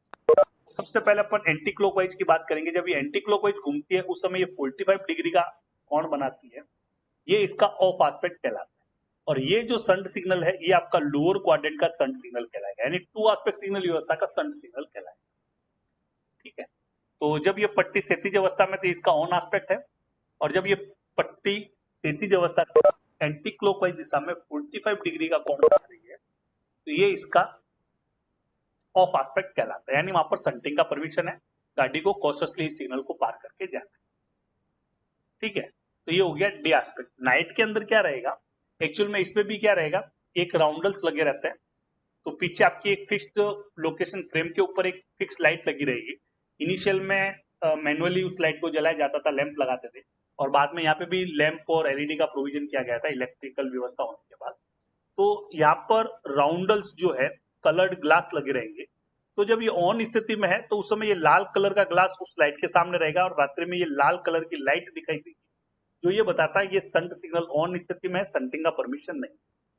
और जब ये ऑफ होगा तो उस समय ये नीचे वाला जो ग्लास आपको यहाँ ग्रे कलर का दिख रहा है, ये ग्रीन कलर का ग्लास है। जब ये लाइट के सामने आएगा तो यहाँ पर आपको ग्रीन कलर की लाइट दिखाई, तो रात्रि में ये ग्रीन कलर की लाइट दिखाई दे रही है, इसका मतलब ये बताता है कि वहां पर संटिंग का परमिशन है, आप इस सिग्नल को कॉशियसली पार करके जा सकते। तो ये आपका जो संट सिग्नल है ये लोअर क्वाड्रेंट का संट सिग्नल कहलाता है, टू एस्पेक्ट का संट सिग्नल कहलाता है। तो यहाँ पे डे में तो आपको डिस्क को देख के पता चलता है ऑन और ऑफ, और नाइट में यहाँ पर लाल और ग्रीन। जब लाल जल रहा है इसका मतलब संट सिग्नल ऑन स्थिति में, जब ग्रीन जल रहा है इसका मतलब संट सिग्नल आपका ऑफ स्थिति। मल्टी एस्पेक्ट में बात करेंगे तो ये आपका अपर क्वाड्रेंट का संट सिग्नल कहलाएगा। तो इसमें जब आपकी पट्टी क्षैतिज अवस्था में, एक्चुअली डिस्क में सेम दिखाई देगा, खाली यहाँ पर जो राउंडल है इसकी पोजीशन चेंज होगी। यहाँ पर ये राउंडल नीचे था, यहाँ पर ये राउंडल आपका ऊपर की तरफ आ जाएगा, और कोई फर्क नहीं। तो जब ये क्षैतिज अवस्था में पट्टी है लाल कलर की, तो डे में ये बताता है ये संट सिग्नल ऑन स्थिति में, संटिंग का परमिशन नहीं है। और जब ये घड़ी की दिशा में 45 डिग्री घूमता है, ये इसका ऑफ एस्पेक्ट कहलाता है, यानी वहां पर संटिंग का परमिशन। ये तो हो गया डी एस्पेक्ट। नाइट में इसमें भी पीछे आपकी एक फिक्स लाइट लगी रहेगी, तो जब ये ऑन रहेगा तो उसमें लाल कलर की लाइट दिखाई देगी, और लाल कलर की लाइट दिखाई दे रही है, इसका मतलब वहां पर वो सिग्नल ऑन स्थिति में, संटिंग का परमिशन नहीं है। जब ये ऑफ होगा उस समय ये येलो कलर का ग्लास उस लाइट के सामने आ जाएगा, और वहां पर येलो कलर की लाइट दिखाई देगी, जो ये बताता है संट सिग्नल आपका ऑफ स्थिति में, संटिंग का वहां पर परमिशन है, गाड़ी सिग्नल को कॉशियसली पार करके जा सकती।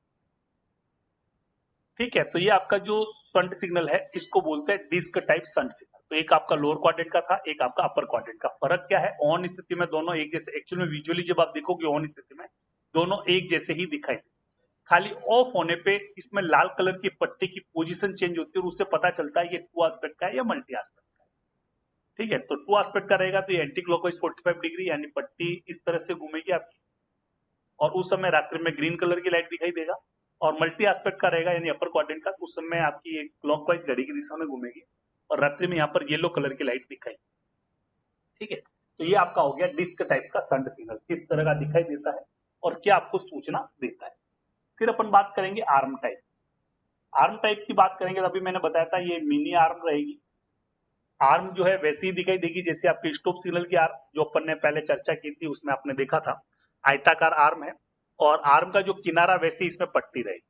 आर्म का कलर लाल है, पट्टी का कलर सफेद है। इस तरह की जो मिनी आर्म है ये आपकी संट सिग्नल की आर्म कहलाती है। जब ये आर्म क्षैतिज अवस्था में है ये इसका ऑन एस्पेक्ट कहलाएगा, और पहले टू एस्पेक्ट की बात करेंगे तो आर्म नीचे की तरफ झुकी, ये इसका ऑफ एस्पेक्ट कहलाएगा। रात्रि में जब ये ऑन स्थिति में यहाँ पर लाल कलर की लाइट दिखाई देगी, ये बताएगा कि ये संट सिग्नल ऑन स्थिति में है। जब ये ऑफ होगा तो रात्रि में यहाँ पे ग्रीन कलर की लाइट दिखाई देगी, जो ये बताता है ये संट सिग्नल ऑफ स्थिति में, गाड़ी इस सिग्नल को कॉशियसली पार करके जा सकती है, वहां पर संटिंग का परमिशन है। तो ये आपका टू एस्पेक्ट सिग्नल व्यवस्था का या लोअर क्वाड्रेंट सिग्नल व्यवस्था का संट सिग्नल। अपर क्वाड्रेंट की बात करेंगे या मल्टी एस्पेक्ट सिग्नल व्यवस्था का संट सिग्नल जो रहेगा, इसमें आर्म तो वैसे ही दिखाई देगी, आयताकार आर्म है, लाल कलर की आर्म है, पट्टी का कलर सफेद है। जब ये क्षैतिज अवस्था में जमीन के साथ 0 डिग्री कोण बना रही है, ये इसका ऑन एस्पेक्ट कहलाएगा, यानी संटिंग का परमिशन नहीं। जब ये ऊपर की तरफ 45 डिग्री जा रहा है तो ये आपका ऑफ एस्पेक्ट कहलाएगा, यानी वहां पर संटिंग का परमिशन। नाइट में क्या रहेगा, यहाँ पर लाल कलर की लाइट जल रही है, इसका मतलब ये ऑन स्थिति में, सनटिंग का परमिशन नहीं है। और येलो कलर की लाइट जल रही है, इसका मतलब रात्रि में ये ऑफ स्थिति में, सनटिंग का परमिशन। जब ये आर्म और डिस्क टाइप का सिग्नल किसी स्टॉप सिग्नल के साथ लगा होगा, उस समय ऑन स्थिति में यहाँ पर लाइट नहीं जलेगी, जब ऑफ होगा तभी लाइट जलेगी। क्लियर हुआ? तो इसको बोलते हैं अपन आर्म टाइप का संट सिग्नल, लोअर क्वाड्रेंट का और अपर क्वाड्रेंट का। दोनों कंडीशन में ऑफ स्थिति में जो एंगल बनेगा वो 45। यहाँ पर ये लोअर क्वाड्रेंट में जाएंगे तो 45 से 60 डिग्री है, अपर क्वाड्रेंट में जाएंगे तो 45 डिग्री रहेगा। ठीक, अब आपका आता है लाइट पोजीशन टाइप का। लाइट पोजीशन टाइप में क्या होता है, लाइट की पोजीशन से पता चलता है कि वो ऑन है या ऑफ। तो जब दो क्षैतिज अवस्था में यानी हॉरिजॉन्टल स्थिति में लाइटें जल रही है, ये इसका ऑन एस्पेक्ट कहलाता है, और जब डायगोनली दो लाइटें जल रही है, ये इसका ऑफ एस्पेक्ट कहलाता है। अब इसमें एक लैंप दोनों में कॉमन जल रहा है, ये कॉमन जो लैंप जलता है इसको पायलट लैंप बोलते हैं, और ऑन स्थिति का जो दूसरा लैंप है इसको आरजी एस्पेक्ट बोलते हैं, और ऑफ स्थिति का जो ऊपर वाला लैंप है इसको एचजी एस्पेक्ट बोलते हैं। तो सर्किट डायग्राम आप जब देखोगे तो उसके अंदर ये एचजी और आरजी और ये पीजी लिखा रहता है। इसमें पीजी वाला जो लैंप है वो दोनों के लिए कॉमन है, ऑन और ऑफ के लिए। ठीक है, और जब ऑन होगा तो एक आरजी एस्पेक्ट रहेगा, एक आपका ऑफ होगा तो एचजी एस्पेक्ट। तो जब क्षैतिज अवस्था में दो लाइटें जल रही है, इसका मतलब ये संट सिग्नल ऑन स्थिति में है, संटिंग का परमिशन नहीं है। डायगोनली जब दो लाइट जल रही है, इसका मतलब संट सिग्नल ऑफ स्थिति में है, संटिंग का परमिशन है। गाड़ी को इस सिग्नल को कॉशियसली पार करके जाना। जब ये लाइट पोजीशन टाइप का संट सिग्नल किसी स्टॉप सिग्नल के साथ लगा रहेगा, उस समय ये उस स्टॉप सिग्नल के नीचे लगेगा, जैसे यहाँ पर आपको दिख रहा है पिक्चर में S3 के नीचे लगा हुआ है। तो उस स्थिति में जब ये डिपेंडेंट संट सिग्नल होता है तो ऑन स्थिति में इसमें लाइट नहीं जलती, तो यहाँ पर एक ब्लैंकर लगा रहता है, ये बंद रहेगा, मतलब एक प्लेट लगी रहेगी, उसके द्वारा ये आरजी का जो लैंप है वो बंद रहेगा, और डायगोनली दो लैंप लगे रहेंगे, और ये तभी जलेंगे जब आपका सिग्नल ऑफ होगा। जब ये ऑफ होगा तो दोनों लाइट डायगोनली जलेगी, नीचे वाला पायलट लैंप कहलाएगा, ऊपर वाला एचजी एस्पेक्ट कहलाएगा, और डायगोनली दो लाइट जल रही है, इसका मतलब यह संट सिग्नल ऑफ स्थिति में है, गाड़ी इस सिग्नल को पार करके जा सकती है कॉशियसली। ठीक है, तो ये आपके तीन तरह के संट सिग्नल हो गए, एक डिस्क टाइप का, एक आर्म टाइप का, एक लाइट पोजीशन टाइप का। और मैंने आपको ये बताया था एलएसएस और एफएसएस को छोड़ करके किसी भी स्टॉप सिग्नल के साथ लगा सकते हैं, उस समय यह डिपेंडेंट संट सिग्नल कहलाएगा, और जब ये अकेले पोस्ट पे लगा है उस समय ये इंडिपेंडेंट संट सिग्नल कहलाएगा। फिर एक आपका आता है संटिंग परमिटेड इंडिकेटर, एसपीआई। तो आपके जो बड़े बड़े जंक्शन होते हैं, या जहां पर आपका वर्कशॉप या कोई जहां पर इंजन का मेंटेनेंस का कोई सेट वहां पे अगर पास में पड़ा है, तो वहां पर कंटिन्यूस संटिंग की आवश्यकता होती है। या कोई आपका कोई गुड्स प्लेटफॉर्म है जहां पर आपकी गाड़ी को कंटिन्यूस लाना ले जाना पड़ रहा है, तो जहां पर आपको दोनों दिशाओं में कंटिन्यूस संटिंग की आवश्यकता होती है, वहां पर संट सिग्नल का प्रयोग नहीं करते हैं, वहां पर एक अलग से इक्विपमेंट लगाया जाता है जिसको बोलते हैं संटिंग परमिटेड इंडिकेटर, एसपीआई के नाम से जानते हैं। तो ये आपका एक इक्विपमेंट होता है, और ये आपके जिस लाइन पर आपका कंटिन्यूस संटिंग हो रहा है, वो लाइन जिस इंटरलॉक लाइन से कनेक्ट होगी, वहां पर जो स्टॉप सिग्नल होता है उसके साथ वो कनेक्टेड होता है। जब ये एसपीआई ऑफ स्थिति में, उस समय ये संट सिग्नल को आप मतलब जो स्टॉप सिग्नल है उसको आप ऑफ नहीं कर सकते। अब यहाँ पे भी ये जो एसपीआई है वो दो तरह का आता है, एक आपका डिस्क टाइप का आता है और एक आपका लाइट टाइप का है। लाइट टाइप में तो आपका ये इस तरह से दोनों तरफ लाइट दिखाई देगी। तो पहले डिस्क टाइप की बात करेंगे, तो डिस्क टाइप में इस तरह की डिस्क होती है, काली डिस्क रहेगी और येलो कलर की बीच में क्रॉस पट्टी बनी। तो दिन में जब ये पट्टी लाल कलर काली कलर की डिस्क दिख रही है और येलो कलर का क्रॉस दिख रहा है, इसका मतलब वहां पर संटिंग का परमिशन है और कंटिन्यूस आप संटिंग कर सकते, ठीक है। और जब दिन में डिस्क के किनारे दिख रहे हैं, यानी ये क्रॉस पट्टी नहीं दिख रही है, उसका मतलब है वहां पर संटिंग का परमिशन नहीं।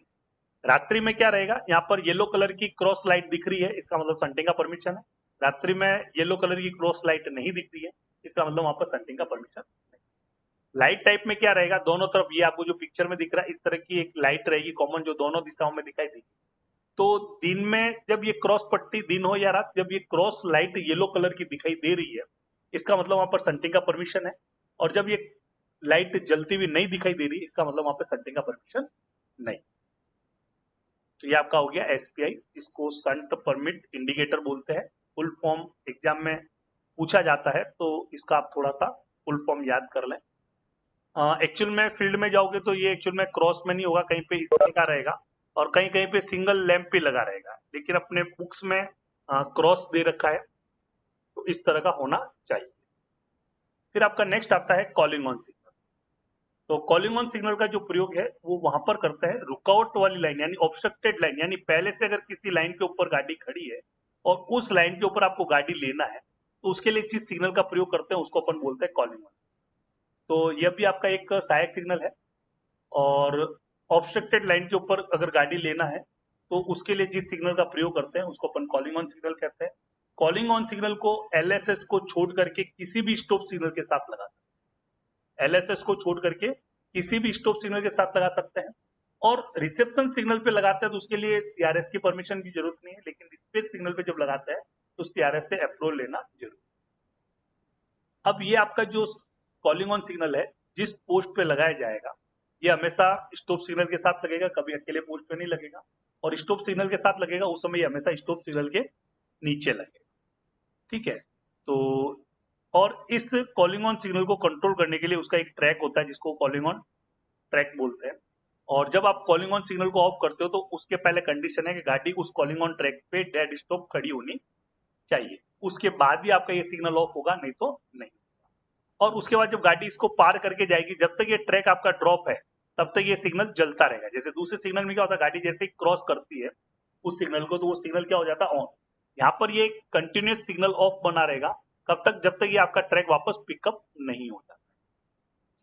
ठीक है, तो ये आपका कॉलिंग ऑन सिग्नल है। इसका प्रयोग कहाँ करते हैं, ऑब्स्ट्रक्टेड लाइन के ऊपर गाड़ी लेने के लिए इसका प्रयोग किया जाता है।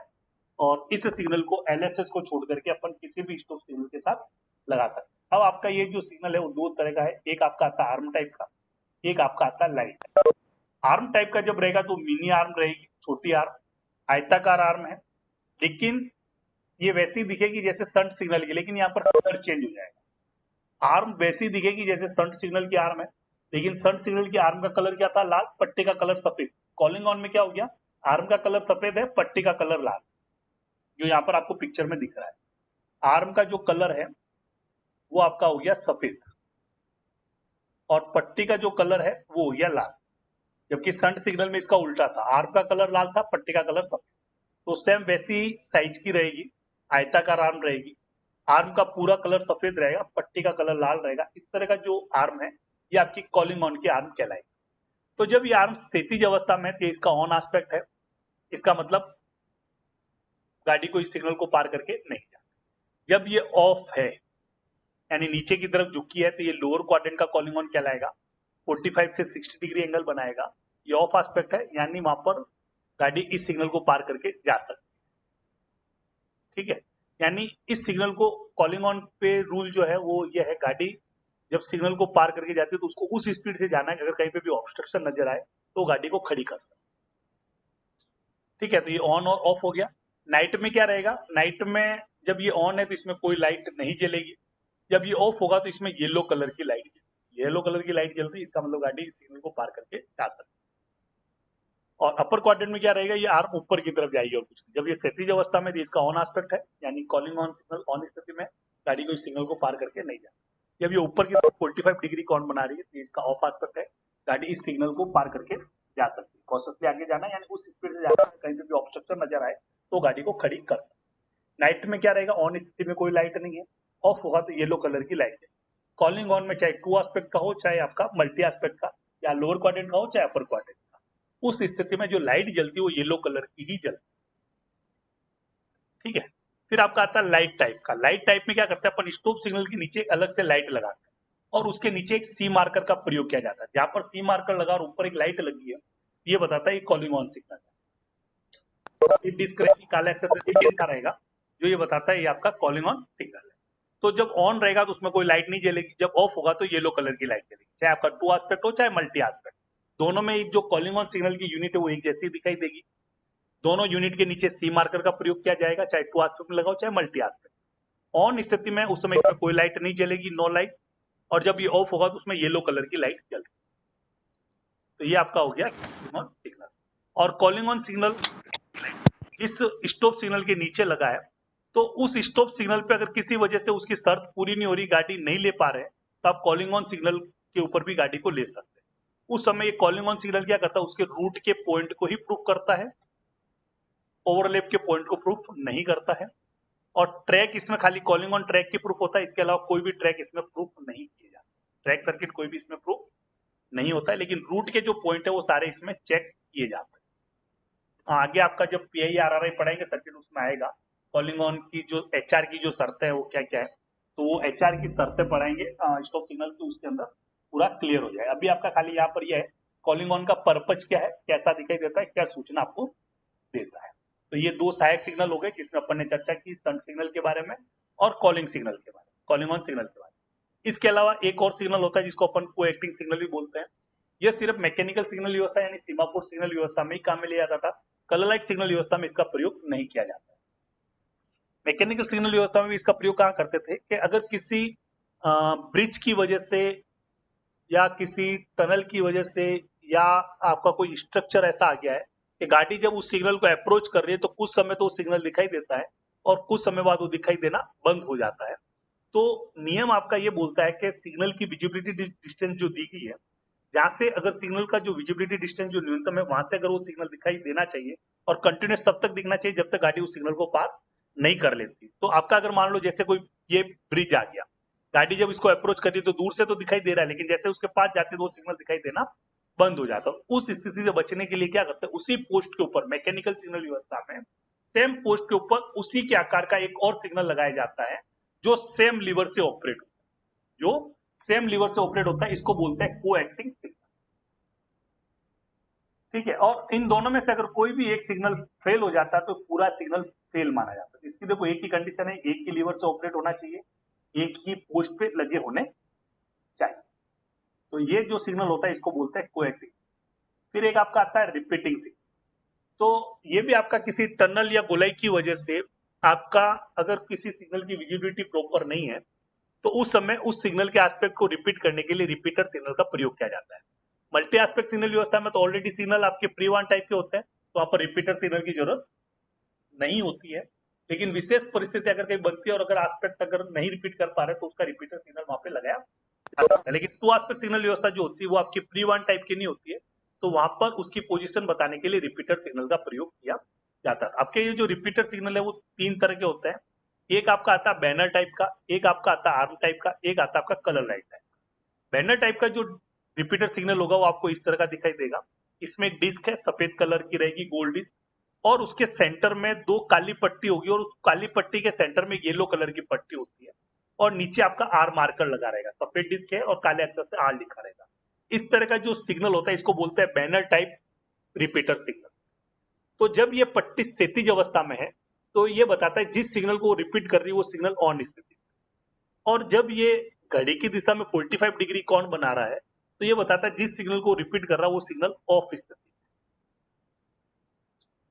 ठीक है, तो यहाँ पर एक ऑन एस्पेक्ट है, ये ऑफ एस्पेक्ट। ऑन एस्पेक्ट होना ये बताता है जिस सिग्नल को रिपीट कर रहा है वो सिग्नल ऑन है, जब ये ऑफ होगा तो ये बताता है जिस सिग्नल को रिपीट कर रहा है वो सिग्नल भी आपका ऑफ स्थिति में। अब यहाँ पर अगर रिपीटर सिग्नल मान लो किसी वजह से फेल है तो गाड़ी को रिपीटर सिग्नल पे खड़े होने की आवश्यकता नहीं है।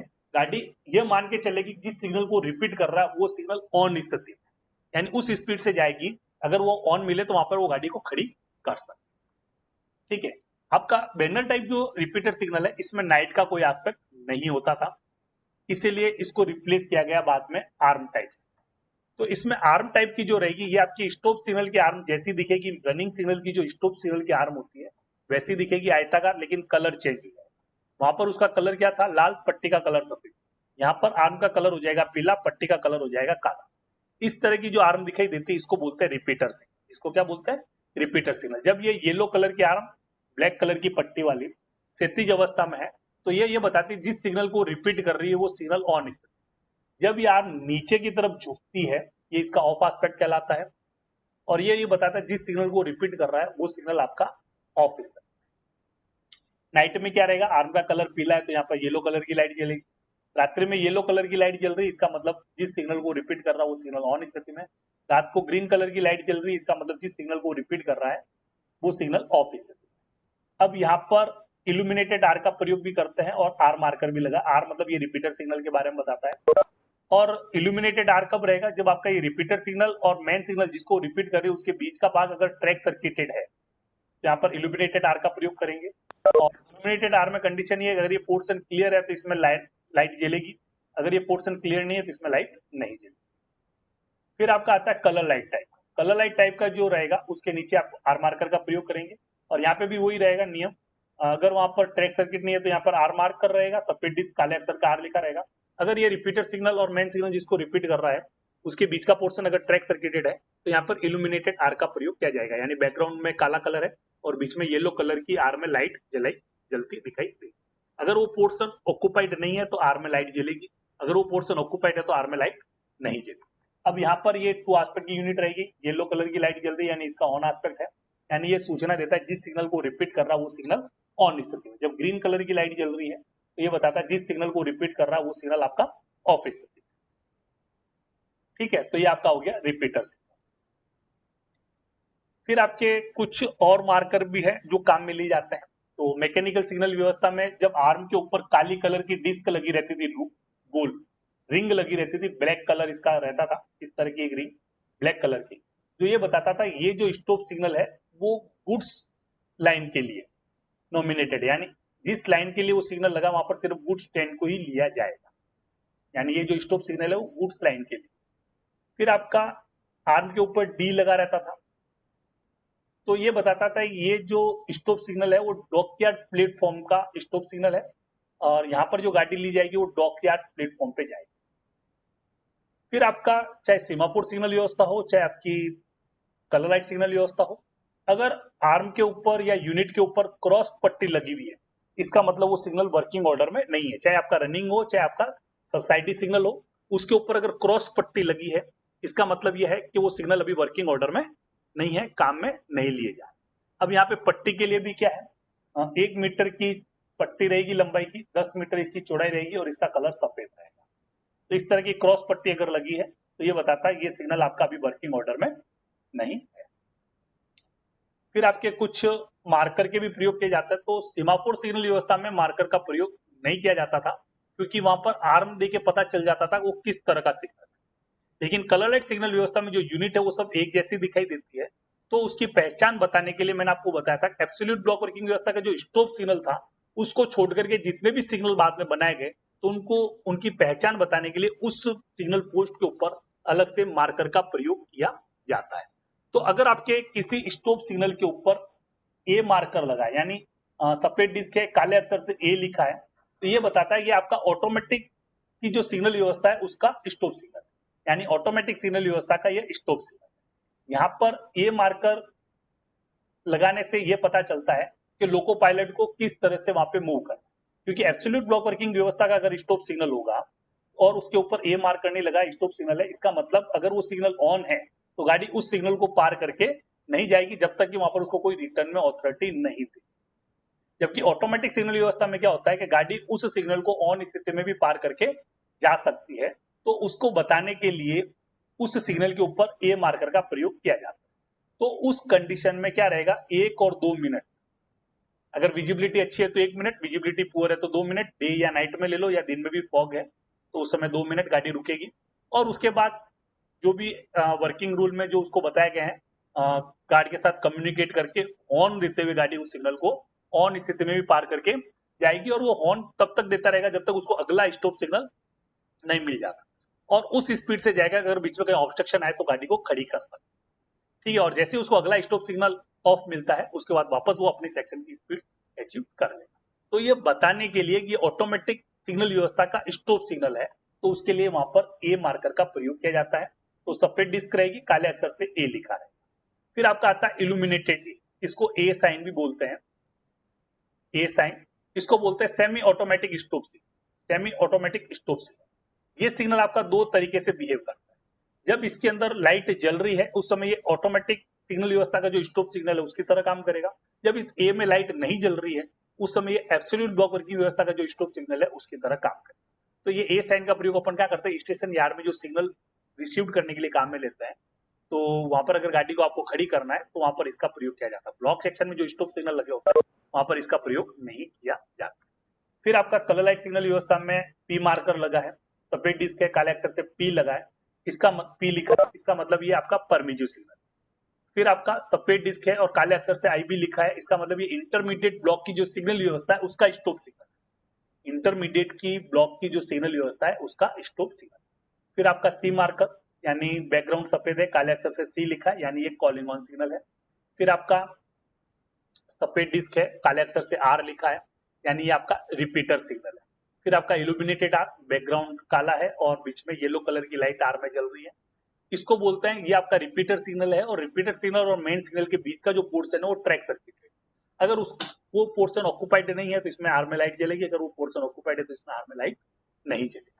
फिर आपका आता है डिस्क येलो कलर की है और काले अक्षर से जी लिखा, सबसे इंपॉर्टेंट है, काफी बार एग्जाम में पूछा भी गया है। येलो कलर बैकग्राउंड में रहेगा और काले अक्षर से जी लिखा है यानी ये गेट का स्टॉप सिग्नल है। ये स्टॉप सिग्नल जो है वो गेट का है यानी गेट के जो रूल है उस स्टॉप सिग्नल को पास करने के उस ऑन स्थिति में उसको वहां पर फॉलो अप करना। तो उसके लिए क्या रहेगा, येलो कलर की डिस्क रहेगी, काले अक्षर से उसमें जी लिखा रहेगा। फिर आपका ए साइन जी मार्कर के साथ लगा यानी जी मार्कर भी लगा है और ए साइन भी लगा है, जो ये बताता है कि ये जो स्टॉप सिग्नल है, गेट स्टॉप सिग्नल, ये ऑटोमेटिक सिग्नल की जो व्यवस्था लगी हुई है उसके अंदर आ रहा है। यानी गेट का स्टॉप सिग्नल है, ये ऑटोमेटिक सिग्नल की जो टेरिटरी है उसके अंदर आ रहा है। ठीक है, तो इसके अंदर ए में लाइट तभी जलेगा जब आपका जो गेट बंद और लॉक है, अगर गेट बंद और लॉक नहीं है तो ए में लाइट नहीं जलेगा। फिर आपका आता है ए साइन और ए जी मार्कर, तो दोनों में बैकग्राउंड ब्लैक है और येलो कलर की लाइट ए और ए जी में जलेगी, दोनों एक साथ नहीं जलती है। इसको बोलते हैं semi automatic gate stop signal, semi automatic gate stop signal. तो इसके साथ दो सूचना है, एक तो आपका गेट भी जुड़ा है और उस गेट के आगे पॉइंट भी। तो ए में लाइट जल रही है इसका मतलब पॉइंट सेट एंड लॉक है, गेट बंद और lock, point set and lock है, गेट बंद और लॉक है यानी ए में लाइट जल रहा है। अगर किसी वजह से गेट लॉक नहीं हुआ लेकिन point and set and lock है, पॉइंट सेट एंड लॉक है लेकिन गेट अभी लॉक नहीं हुआ है, उस समय ए में लाइट नहीं जलेगी, खाली एजी में लाइट जलेगी। एजी में लाइट जलना ये बताता है पॉइंट सेट एंड लॉक है लेकिन गेट अभी लॉक नहीं हुआ है, और अगर पॉइंट भी सेट एंड लॉक नहीं है तो एजी में लाइट नहीं जलेगी।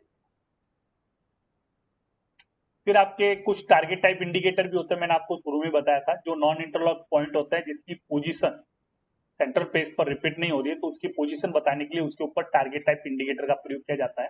तो पॉइंट पे करते हैं तो उसको पॉइंट टारगेट टाइप इंडिकेटर बोलते हैं, ट्रैप पे करते हैं तो उसको ट्रैप टारगेट टाइप इंडिकेटर बोलते हैं। पॉइंट और ट्रैप में फर्क मैंने आपको पहले बताया था, पॉइंट दो स्विच से मिलकर बनता है और ट्रैप जो होता है वो सिंगल स्विच का होता है। तो यहाँ पर ये जो आपको इंडिकेटर दिख रहे हैं वो इस तरह के रहेंगे और दोनों डायरेक्शन में दिखाई देते हैं। तो पहले पॉइंट टारगेट टाइप इंडिकेटर की बात करेंगे तो इसकी जो डिस्क है इसका सफेद कलर रहेगा और ट्रैप टारगेट टाइप इंडिकेटर इसकी डिस्क का जो कलर है वो लाल है।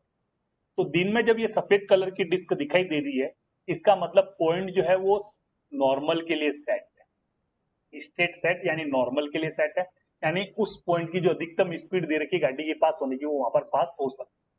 जब दिन में ये डिस्क के किनारे दिखाई दे रहे हैं इसका मतलब है वो पॉइंट रिवर्स के लिए सेट है, डाइवर्जन के लिए सेट है, गाड़ी की स्पीड वहां पर कम हो, यानी ये जो टर्न आउट बना हुआ है यानी डाइवर्स जो पॉइंट है वो रिवर्स, ये तो हो गया डे एस्पेक्ट।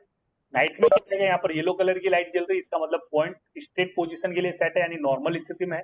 जब रात्रि में ग्रीन कलर की लाइट जल रही है इसका मतलब पॉइंट जो है वो आपका डाइवर्जन के लिए सेट है, रिवर्स स्थिति। ट्रैप के लिए मैंने आपको बताया था नॉर्मल स्थिति इसकी ओपन होती है और जब ये क्लोज होता है उस समय इसका रिवर्स स्थिति कहलाता है। तो दिन में जब ये लाल कलर की डिस्क दिखाई दे रही है इसका मतलब ट्रैप ओपन स्थिति में है, जब दिन में डिस्क के किनारे दिखाई दे रहे इसका मतलब ट्रैप क्लोज कंडीशन में यानी रिवर्स स्थिति। रात्रि में जब ये लाल कलर की लाइट दिखाई दे रही है इसका मतलब ट्रैप आपका ओपन है नॉर्मल स्थिति में, रात्रि में ग्रीन कलर की लाइट दिखाई दे रही है इसका मतलब ट्रैप आपका क्लोज कंडीशन में यानी रिवर्स। ठीक है, तो इसको अपन बोलते हैं टारगेट टाइप इंडिकेटर या इंडिकेटर। पॉइंट पे लगता है तो पॉइंट इंडिकेटर, ट्रैप पे लगता है तो ट्रैप इंडिकेटर। फिर आपका आता है रूट इंडिकेटर।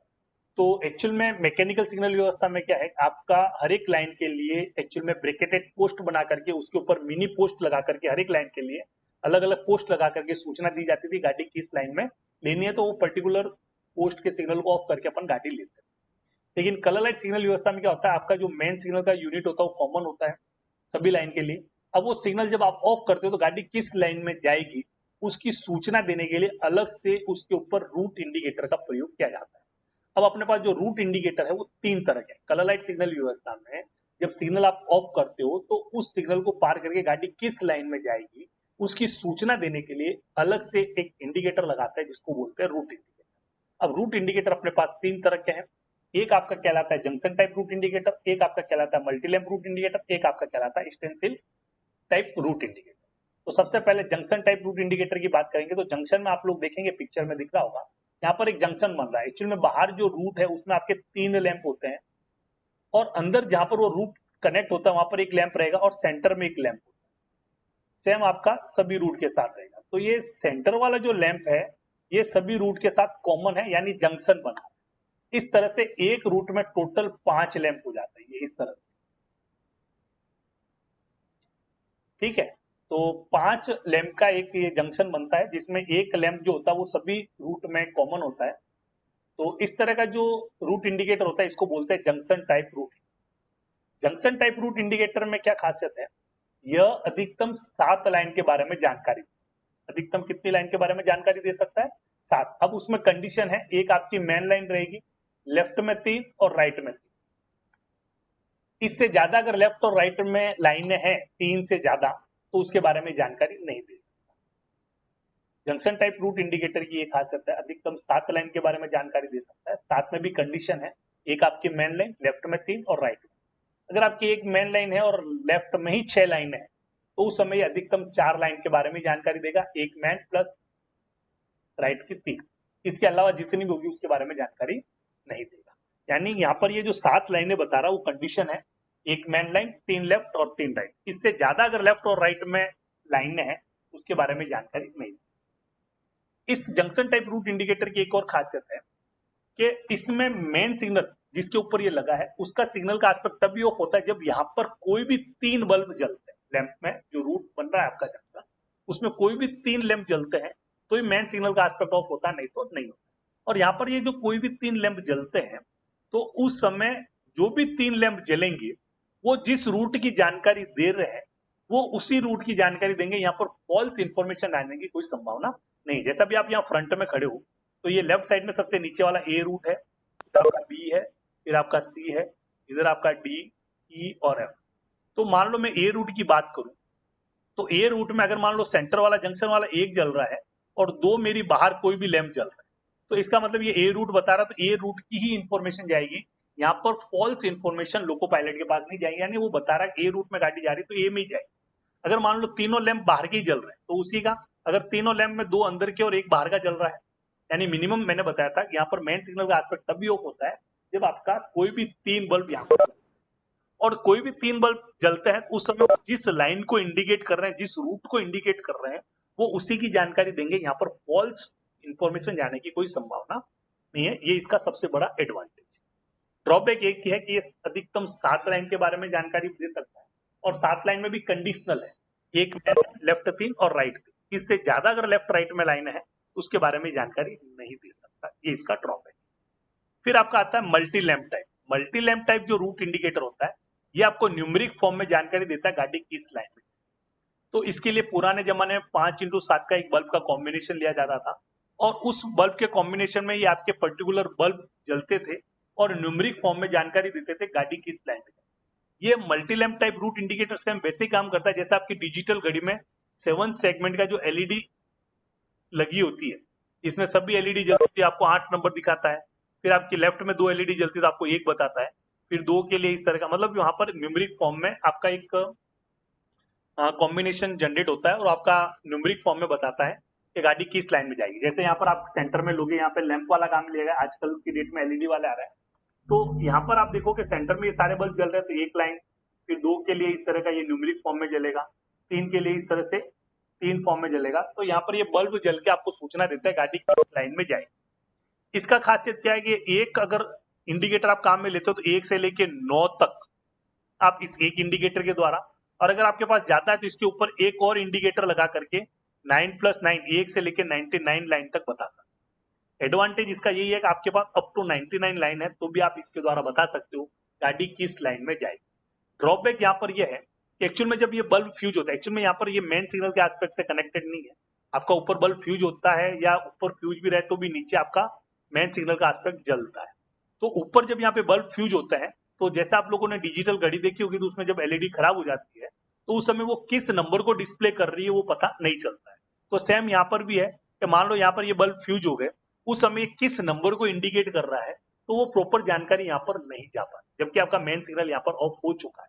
तो ड्राइवर को ये पता नहीं चलता है, जब बल्ब फ्यूज हो जाता है तो वो जो नंबर डिस्प्ले कर रहा है वो कौन सा नंबर वहां पे डिस्प्ले कर रहा है। जब गाड़ी पर्टिकुलर लाइन में जाती है तो उसको पता चल पाता है वो किस लाइन में आया है। ये इसका ड्रॉबैक। एडवांटेज क्या है, कितनी भी लाइन है बता सकते हैं, 1 यूनिट काम में लेके 1 to 9 और एडिशनल एक और यूनिट काम में लेके अप टू 99 लाइन तक आप इसमें जानकारी दे सकते हो। ड्रॉबैक क्या है कि जब इसमें बल्ब फ्यूज होते हैं उस समय वो किस नंबर को डिस्प्ले कर रहा है वो प्रॉपर जानकारी यहाँ पर पता नहीं चल पाती। फिर आपका आता है स्टेंसिल टाइप। स्टेंसिल टाइप में क्या होता है, ये अल्फाबेटिक फॉर्म में बताता है गाड़ी किस लाइन में जाए। M for main line, B for branch, B यहाँ पर दिख रहा है, B फॉर ब्रांच। कितनी भी ब्रांचें हैं, B मतलब ब्रांच, लेकिन ड्रॉबैक क्या है, किस ब्रांच में जा रही है वो पता नहीं चलता। कितनी भी ब्रांचों को आप इंडिकेट कर सकते हो 1 से लेकर 99 तक, लेकिन गाड़ी किस ब्रांच में जाएगी उसकी सूचना यहाँ पर नहीं। तो ये तो एक कंपेरेटिव स्टेटमेंट हुआ रूट इंडिकेटर के बारे में। अब आता है कि इसको यूज कहाँ पे करें।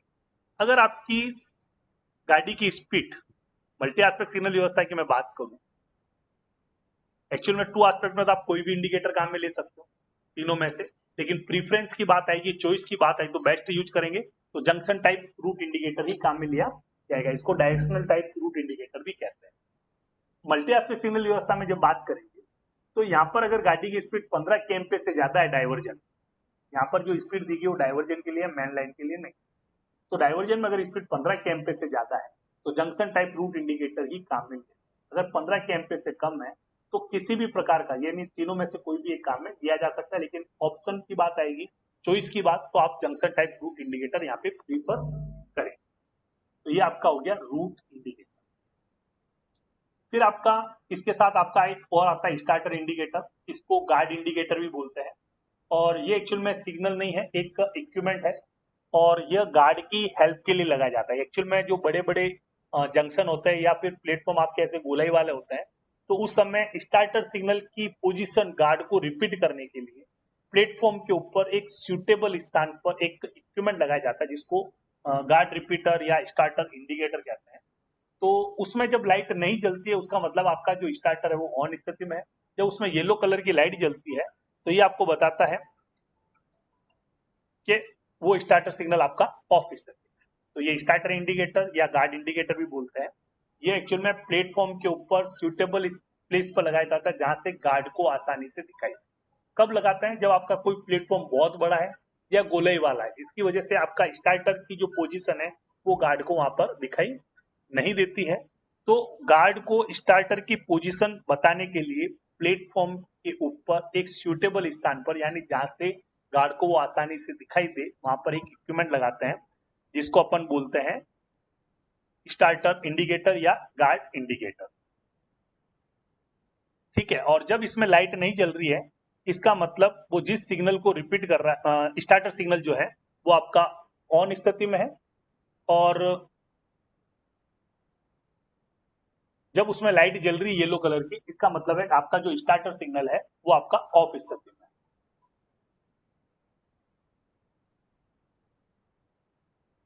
ठीक है, तो ये आपके रूट इंडिकेटर और सहायक सिग्नल, और फिर अपन ने रूट टारगेट टाइप इंडिकेटर के बारे में बात। फिर आपके कुछ बोर्ड्स आते हैं, कौन कौन से बोर्ड्स होते हैं डिफरेंट टाइप के। तो उसमें सबसे पहले अपन साइटिंग बोर्ड के बारे में बात करेंगे। तो इसमें 2 तरह के बोर्ड होते हैं, एक आपका पैसेंजर वार्निंग बोर्ड होता है, एक आपका गुड्स वार्निंग बोर्ड होता है। पैसेंजर वार्निंग बोर्ड आप देखोगे तो एक आयताकार बोर्ड है और उसमें डायगोनल कंडीशन में येलो और ब्लैक पट्टी बनी हुई अल्टरनेट, या जेब्रा स्टाइल बोलते हैं, zebra condition, zebra cut line में लाइनिंग बनी हुई है, या इसको आप ये बोलते हो डायगोनली यहाँ पर लाइनिंग बनी होती है, येलो और ब्लैक अल्टरनेट। यहाँ पर इस पट्टी की जो चौड़ाई होती है वो 300 mm। ठीक है, येलो और ब्लैक अल्टरनेट पट्टी बनी रहेगी, और नीचे जो पोस्ट लगा है उसपे भी येलो और ब्लैक कलर रहेगा। इस तरह का जो पोस्ट होता है, बोर्ड जो होता है, इसको बोलते हैं पैसेंजर वार्निंग बोर्ड। दूसरा आपका एक और आयताकार बोर्ड है जिसका बैकग्राउंड काला है, उसके क्षैतिज अवस्था में 2 ऊपर नीचे पट्टी है येलो कलर की, और बीच में एक येलो कलर की रिंग बनी, पीली कलर की रिंग बनी हुई है, और नीचे जो पोस्ट है उसके ऊपर भी येलो और ब्लैक कलर रहेगा। आपके दो साइटिंग बोर्ड ही हैं जिसके ऊपर पोस्ट जो दे रखा है, जिसके ऊपर ये बोर्ड लगे हैं, इन दोनों पोस्ट के ऊपर येलो और ब्लैक अल्टरनेट कलर रहेगा और इसकी जो चौड़ाई रहेगी वो 300 mm रहेगी। ठीक है, तो ये वाला जो है वो गुड्स वार्निंग बोर्ड है और ये जो डायगोनली जो लाइन है ये आपका पैसेंजर वार्निंग। अब बात आती है इनका प्रयोग कहां पर करना। तो पहले पैसेंजर वार्निंग बोर्ड की बात करेंगे।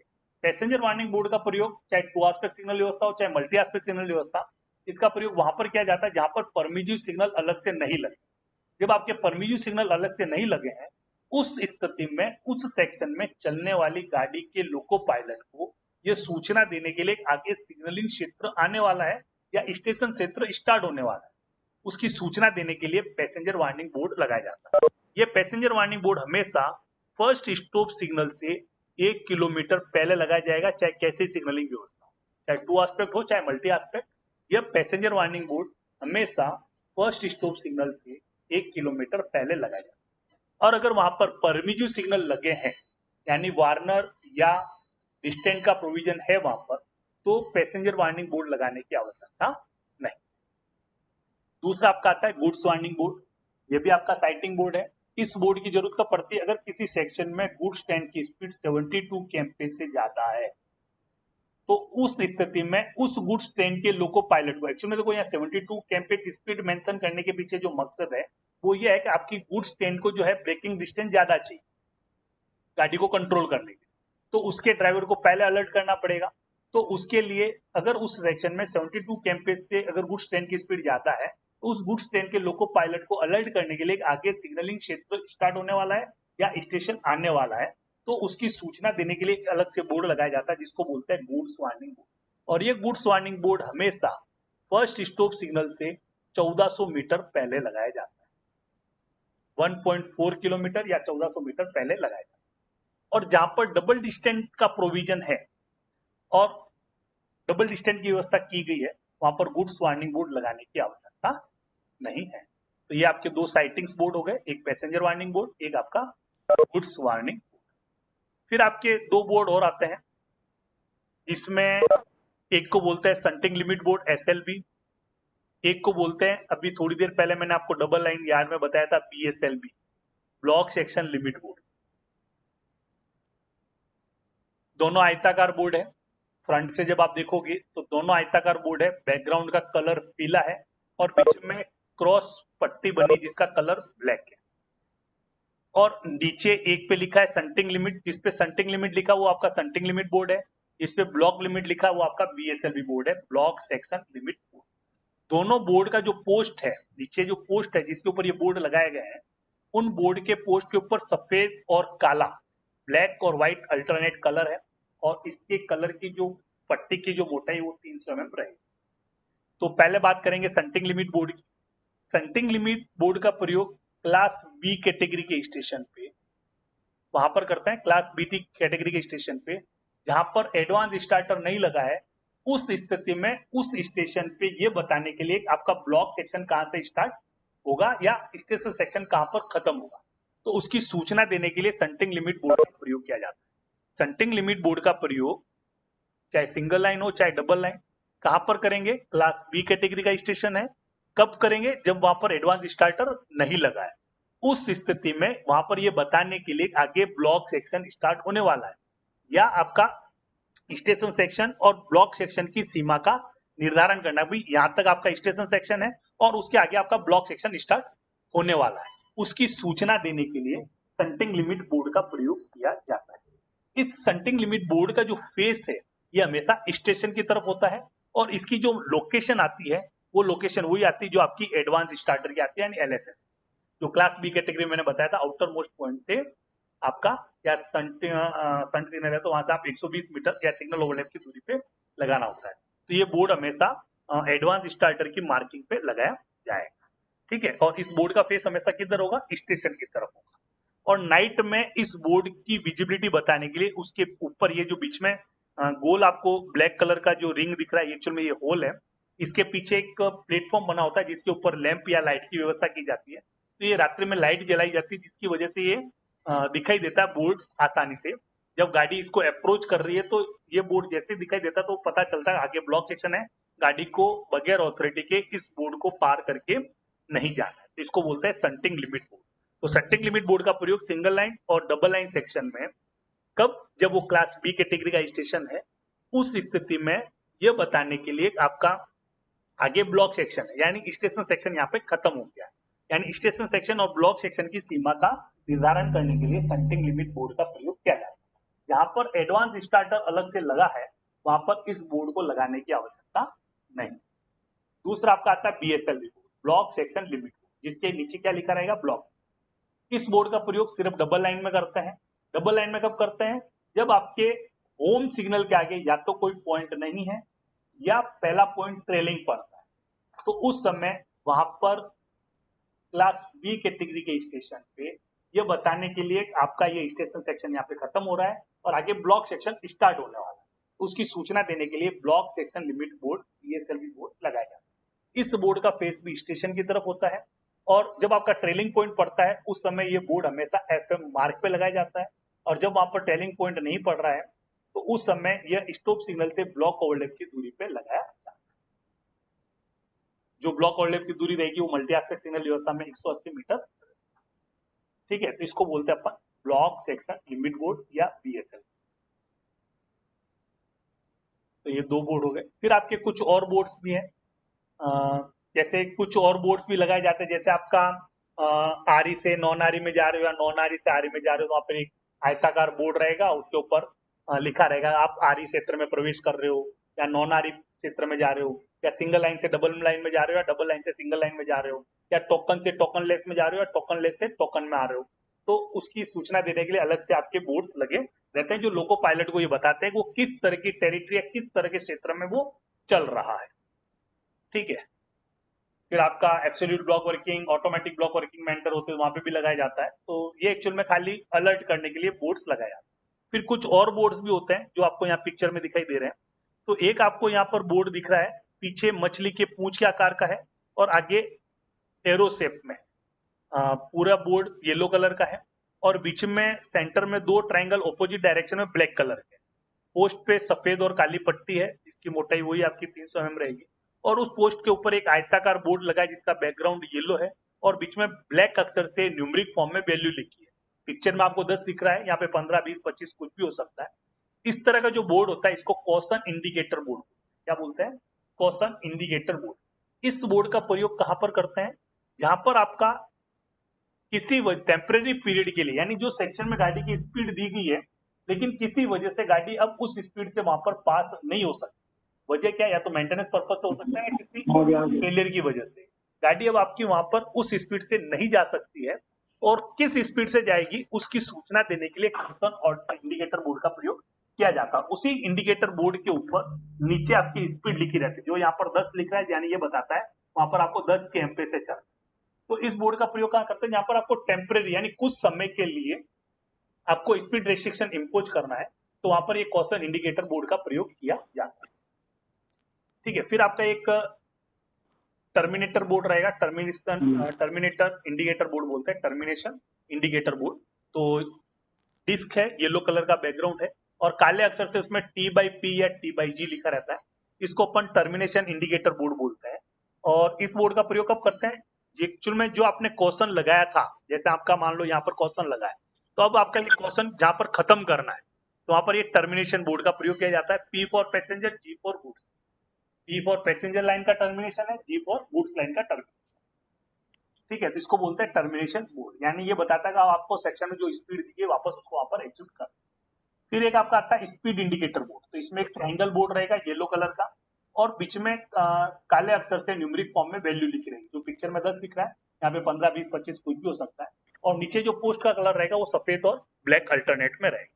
इस तरह का जो बोर्ड है इसको बोलते हैं speed indicator board. Speed indicator board का प्रयोग वहां पर करते हैं जहां पर परमानेंट स्पीड रेस्ट्रिक्शन लगाना। देखो कॉशन इंडिकेटर कहां लगाया था, जहां पर आपको टेम्परेरी पीरियड के लिए स्पीड रेस्ट्रिक्शन लगाना है, तो उस जगह कॉशन इंडिकेटर बोर्ड का प्रयोग करते हैं। जहां पर आपको परमानेंट स्पीड रेस्ट्रिक्शन लगाना है, परमानेंट किस कंडीशन में लगाएंगे, जैसे आपकी कोई लूप लाइन में गोलाई ज्यादा आ रही है, तो लूप लाइन की स्पीड अपन ने ज्यादा दे रखी है लेकिन गोलाई ज्यादा होने की वजह से गाड़ी वहां पर हाई स्पीड से पास नहीं हो सकती, तो वहां पर अपन क्या करेंगे, परमानेंट स्पीड रेस्ट्रिक्शन लगाएंगे। या फिर आपका कोई ब्लॉक सेक्शन है जहां पर आपका गेट बहुत बिजी है और आपको लाइन क्लियर लिखना है, तो उस गेट को आप पहले बंद करके रख नहीं सकते, तो उस कंडीशन में वहां पे भी एक परमानेंट स्पीड रेस्ट्रिक्शन आप वहां पर लगाएंगे। तो वहां पर एक स्पीड इंडिकेटर बोर्ड का प्रयोग किया जाता है और उस स्पीड इंडिकेटर पे काले अक्षर से स्पीड लिखी रहती है, जो ये बताता है गाड़ी को वहां पर किस स्पीड से पास होना है। इसको बोलते हैं स्पीड इंडिकेटर बोर्ड। फिर एक आपका आता है एस मार्कर बोर्ड। इसमें एक आपकी गोल डिस्क रहेगी, येलो बैकग्राउंड है और काले अक्षर से एस लिखा रहेगा, इसको बोलते हैं एस मार्कर बोर्ड। पोस्ट के ऊपर वही सफेद और काली पट्टी रहेगी। एक्चुअल में साइटिंग बोर्ड के पोस्ट को छोड़ के जितने भी बोर्ड लगेंगे उनके बोर्ड के ऊपर सफेद और काला अल्टरनेट कलर रहेगा। खाली साइटिंग बोर्ड जो पैसेंजर वार्निंग और गुड्स वार्निंग जो बोर्ड है उनका जो पोस्ट है उसके ऊपर ही ब्लैक और येलो पट्टी रहेगी। तो इस बोर्ड को बोलते हैं S marker board. S marker board का प्रयोग क्या करते हैं, जहां ब्लॉक सेक्शन में कोई पॉइंट आ रहा है, यानी कोई इंटरमीडिएट साइडिंग आ रही है जो आपके ब्लॉक सेक्शन में पड़ रही है, तो उस पॉइंट के फेसिंग पॉइंट की पोजीशन बताने के लिए गाड़ी जब उस पॉइंट पे पास हो रही है, फेसिंग पॉइंट से पास होने वाला उसको लोको पायलट को अलर्ट करने के लिए इस एस मार्कर बोर्ड का प्रयोग किया जाता है। तो यहाँ पर आपके कुछ बोर्ड्स थे जिसके बारे में अपन ने चर्चा की। तो आज अपन इतना ही लेंगे। इसमें देखो अपन ने क्या क्या डिस्कस किया आज। डबल लाइन लेआउट, जिसके अंदर कौन सा सिग्नल कहाँ पे लगेगा, क्या नामकरण रहेगा। फिर अपन ने विजिबिलिटी के बारे में बात की, रनिंग सिग्नलों की विजिबिलिटी क्या होती है। फिर सहायक सिग्नल अपन ने पढ़े, जिसमें संट सिग्नल और कॉमन सिग्नल के बारे में चर्चा की, किस तरह के दिखाई देते हैं, क्या सूचना देते हैं।